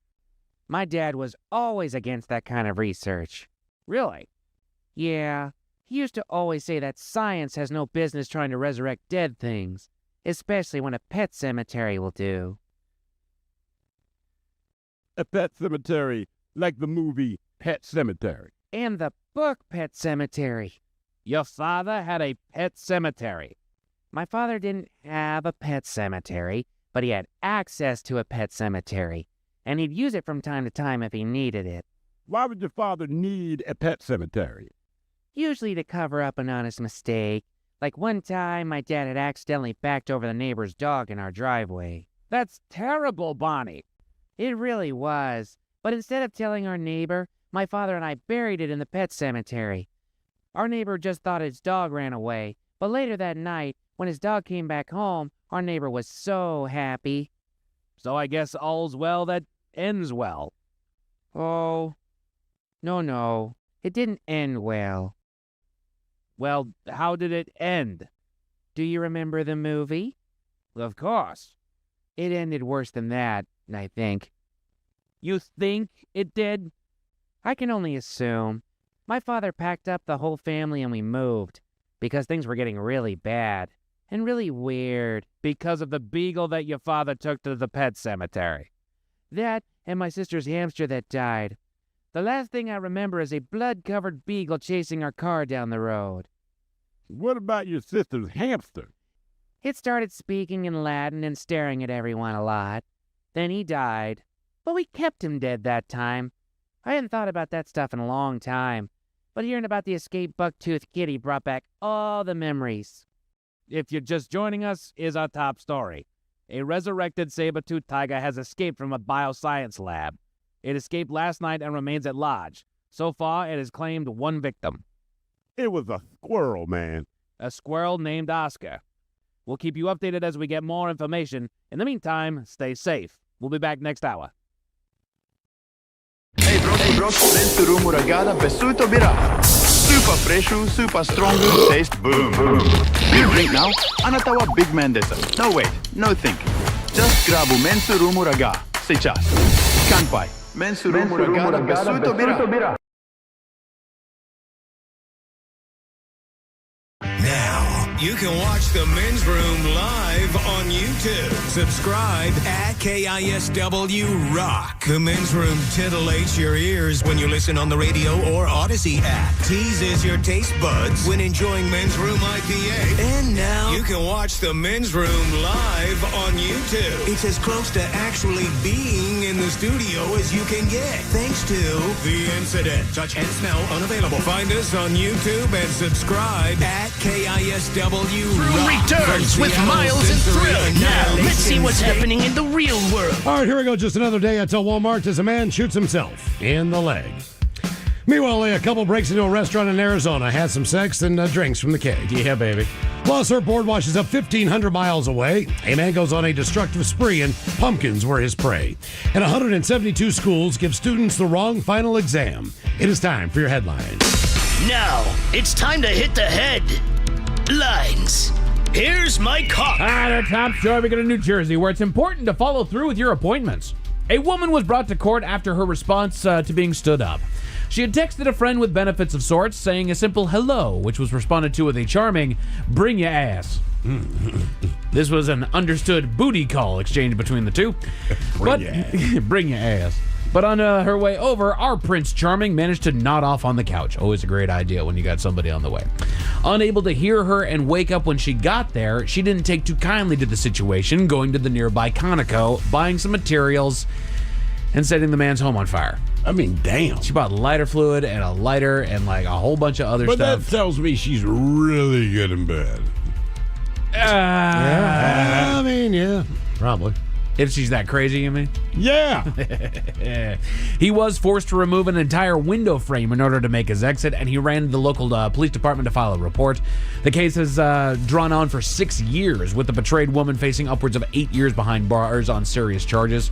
They were talking about knocking off a handful of other charges for a plea deal in which she'd get, I think, a guaranteed 6.5. Yeah, 6.5 years. But still, yet again, You walked to the Conoco after getting stood up. And I get it, you're upset. But you never talked yourself out of following through on this. Right. Talked about the wasted money of going all the way over there, but now you're going to waste more money to then basically commit murder. Like, she had texted Right. him, like, I hope you die, and did this whole thing. And good work. That's how we're going to roll. Yeah, just you try to calm down at some point. Right. That's all. At no point just think, you know what, maybe I'm overreacting. Maybe he's not for me. That could be it. No, he's not for anybody. That's what we're deciding here. Okay. In other news, insult was added to injury for a restaurant in Scottsdale, Arizona. They arrived to work to find that they had been burglarized, but luckily they had surveillance cameras. They checked the footage to find out the extent of the losses and discovered that the job was pulled off by a couple, a man and a woman, that made off with $450, liquor, and the host telephone of the restaurant. Side note, interesting poll. Yeah. But the reason that this isn't headlines is what they did to hype themselves up before the heist. The couple took advantage of the rose-covered patio that the restaurant offers for a photo opportunity and got down to business before getting down to business with the burglary. All right. Asking anyone with information to come forward. You know what? Looking at what they stole, this was not a we're pulling a job. Right. This was, I know how to break into this restaurant. They stole $450. That means they cracked open a cash register. Took the money. Took the booze. And said, took the phone because that's a nice phone. Right. You want to just knock this out here real quick? This is my romantic date for you, baby. Happy Valentine's Day, mama. Yeah. I mean, I'm sure it's a rush having sex right before you rob a place. Sure. And you know, I honestly Probably, think yeah. robbing the place was more about the sex than anything else. All right.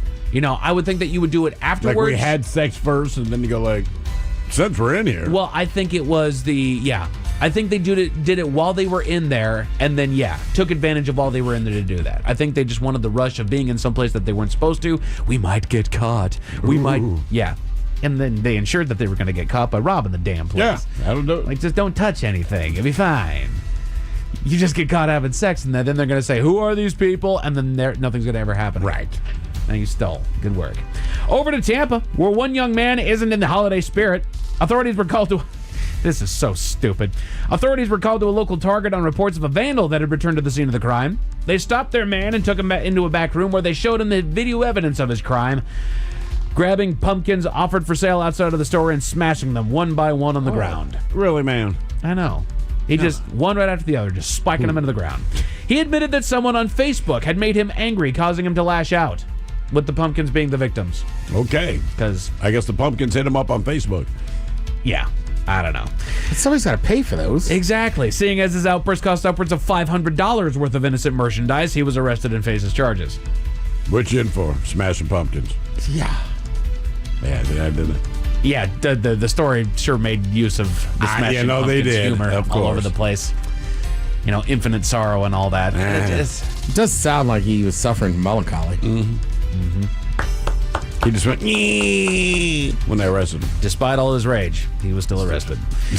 Now he's a rat in a cage. And just in case those stories have a bad taste in your mouth. Thankfully, there's good news. Or our puns. We go to New Zealand, where the lost get found. A local man was out kite surfing when he hit a bit of a snag on his day full of fun. His kite ended up getting caught in the water, causing him to be pulled out to sea and forcing him to detach from the kite in order to swim back to shore. Like, he just had to unhook from the thing because it was pulling him out. On his way back in, he noticed a surfboard floating in an odd spot, and he investigated. Due to the shape of the board and the barnacles on the underside, he determined the board had not originated in that area, which is weird that he could tell by the shape. He said, we don't surf on these boards out here. They're for deeper waters. Greater and deeper waters. So he knew that it wasn't from there. He put it up on surfing forums and discovered that the owner had lost it about 18 months ago when he and his family were on vacation in Tasmania, 1,500 miles away. Damn. The board's owner plans to bring it back home soon, as they've already planned a trip out that way for a wedding in the near future. Somebody, I don't know if it was a meteorologist or something like that, but somebody put numbers together that there is a very, very, very slim chance that thing rode the East Australian current and caught it at just the perfect spot to have sailed all the way around the world and landed back in that spot. There is a very small chance that could have happened. Huh. That's kind of cool. I know. That's crazy. I would tell people that it did that regardless of whether or not we actually discovered it. This thing went all the way around the world. Men's Room Sports, as Ted said, you got college football on ESPN2 and Game 4 of the World Series over on Fox, basketball on NBC, and hockey over on ESPN. The Kraken are hosting the Canadians tonight here at home. Puck drops at 7:30 over on Kong. If you're at the game, look for Ryan Castle. He will buy you a beer at Climate Pledge Arena. Nice. Oh, that's so nice of Ryan. Yeah, man. He's a really great dude, man. Yeah. Well, they got the Men's Room IPA in the bright yellow can there. They'll buy it for you. Yeah. And a shot. The big one. We're expecting some evening rain tonight for our weather that should clear up to partly cloudy. Tomorrow we're expecting partly cloudy skies and a high of 58. It's coming, boys. That's it for your headlines with that, Mike Hawkins. Thank you, sir. Appreciate it. See you next time for the return of Who Sucks Less. Jolene is up in seconds. Yes, indeed. It's all true, but in the meantime, well, we be all about this bitch. So until tomorrow, please do what you do best. And for Aletha's sake, stay beautiful.